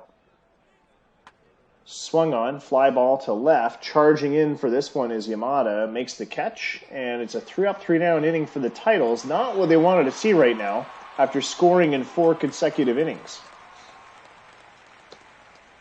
But indeed, they are trailing Chicago 6-5 as they go to the bottom of the sixth. Jim Blake still on the mound for the California Titles and likely to stay for a little while. He's got pretty good stamina. A very low playoff ERA of 1.35. Peyton Bint at the plate. Ground ball to third. Throw across the diamond to get 1. Bint is gone, and here's Mi-Shan Lee. He's 0 for 2 tonight, batting 190 in the postseason. But he has had the odd key hit and 3 home runs. And here's another key hit, an extra base hit, as he puts one in the corner and left. It's a double for Mi-Shan Lee.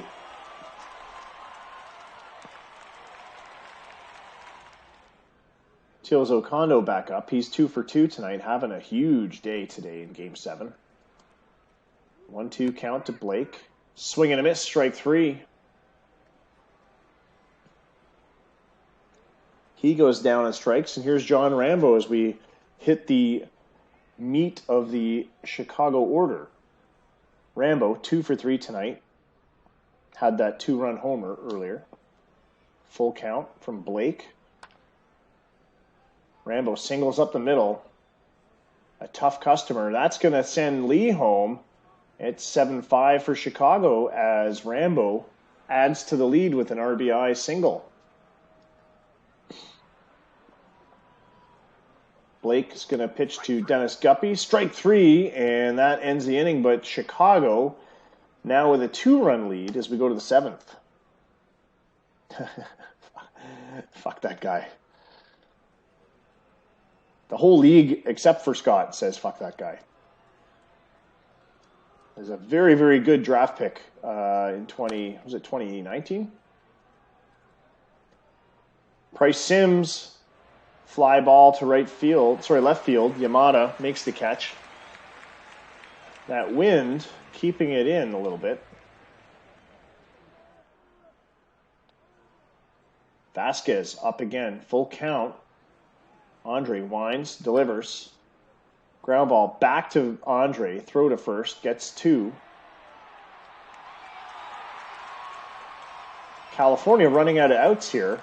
Sean Pfeiffer up to the plate. He's hitless today. He's got 20 on the season. On the postseason. Leads the California titles with 6 home runs and 20 RBIs. He's been a workhorse all throughout the postseason. Here's the 1-2 pitch. Goes up the air to up in the middle, and it's a fly out to Guppy.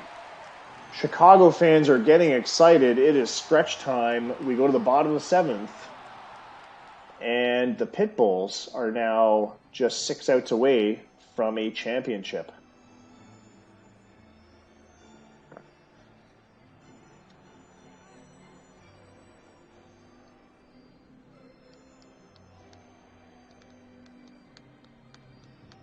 Yeah, you got a robber baron contract on Rambo. He thought he was getting paid up front big time, and boy, oh boy, is he getting rooked.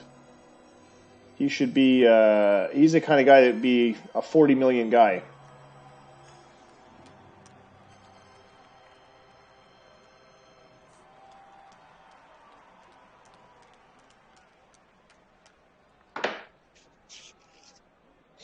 Yeah, he took the easy money. He's not that smart. Bottom of the 7th, Les Groves up to the plate. And he is the Chicago team leader in home runs and RBIs, matching Pfeiffer with 6 home runs and 20 ribbies. Slightly better average of 381. Both catchers are batting 4th for their teams throughout most of the series, if not all the series.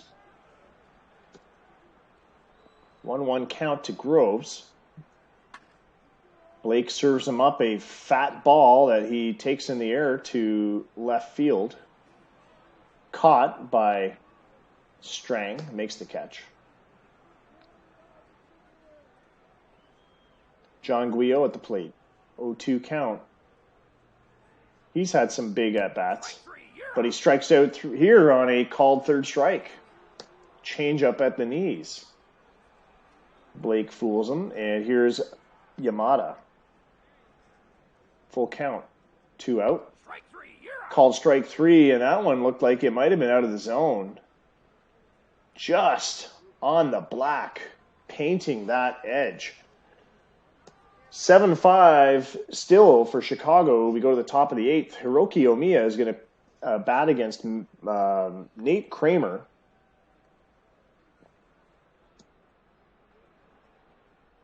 One-two count. Kramer coming in to shut things down. as a stopper. Swing and a miss to Omiya. One away. Here's Josh Fairchild. Chicago 5 outs away from a championship. Full count. Fairchild, inside pitch, ball 4. He'll draw a walk. And Hattori, who's had some big at-bats, Mike Strang, who's had not as many big at-bats, is the tying run at the plate. Ryu Sato pitching now. This one gets away from Groves, and Fairchild goes to second. Runner in scoring position for California. 1 out. Strang at the plate. 2-0 count. Hammers one in the air to center field. It's caught by Guppy, who's on it quickly. Fairchild can't go anywhere. 2 away. And here's Hattori, who, as I was beginning to say, had some huge at-bats. He's batting .414 in the postseason. 1121 for an OPS. Here's the 1-0 count. It's off the end of the bat. It's a harmless pop fly to the infield. Caught by Guyot, and that ends the inning. So we go to the bottom of the 8th. Chicago, comfortable in a 2-run lead, but could add more to it. Dong-Kyun Kim gets one over the head of Torres in center field. It's going to be extra bases. Kim is the only batter in the Pitbulls lineup now without a postseason home run. And he's also the only batter in either lineup, as the Titles have every one of their players has at least one home run. Peyton Bint at the plate. 1-2 count to him. Call strike 3 as Blake fans him. Blake has been very, very key. He's kept Chicago's potent offense to just 1 earned run since coming in the 6th. In the 5th. Here's Mei Shan Lee. They're going to pitch him out to get to Kondo.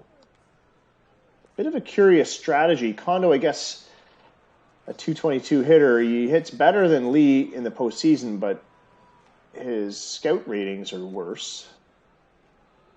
And plus it sets up the double play. Here's the 0-2 count to Kondo. Swing and a miss, strike 3. And Rambo at the plate. And this could be a big swing, a big at-bat. Rambo's 3 for 4 tonight. He has been solid through the playoffs. In fact, I wouldn't be shocked if he's the Bull Cup MVP if they come away with a win tonight. My vote for Bull Cup MVP for the Titles would probably be, I'm going to say Hattori or Vasquez. But could be Pfeiffer. Here's the 1-2 pitch to Rambo. Swing and a miss, strike 3, and we are going to the 9th inning. California needs 2 runs to tie it.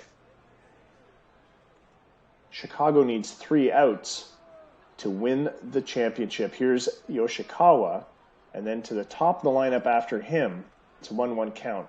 Sato tees him up, and Yoshikawa goes long to left. It's on the track. It's caught.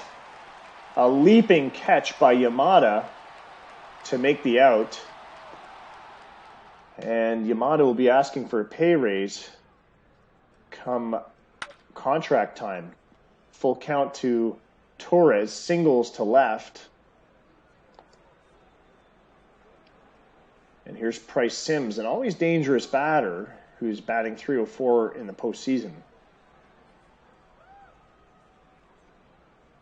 368 on first pitches. Swing and a miss, though, and he is out. 2 away. Chicago's 1 out away from a championship. Here's Raul Vasquez.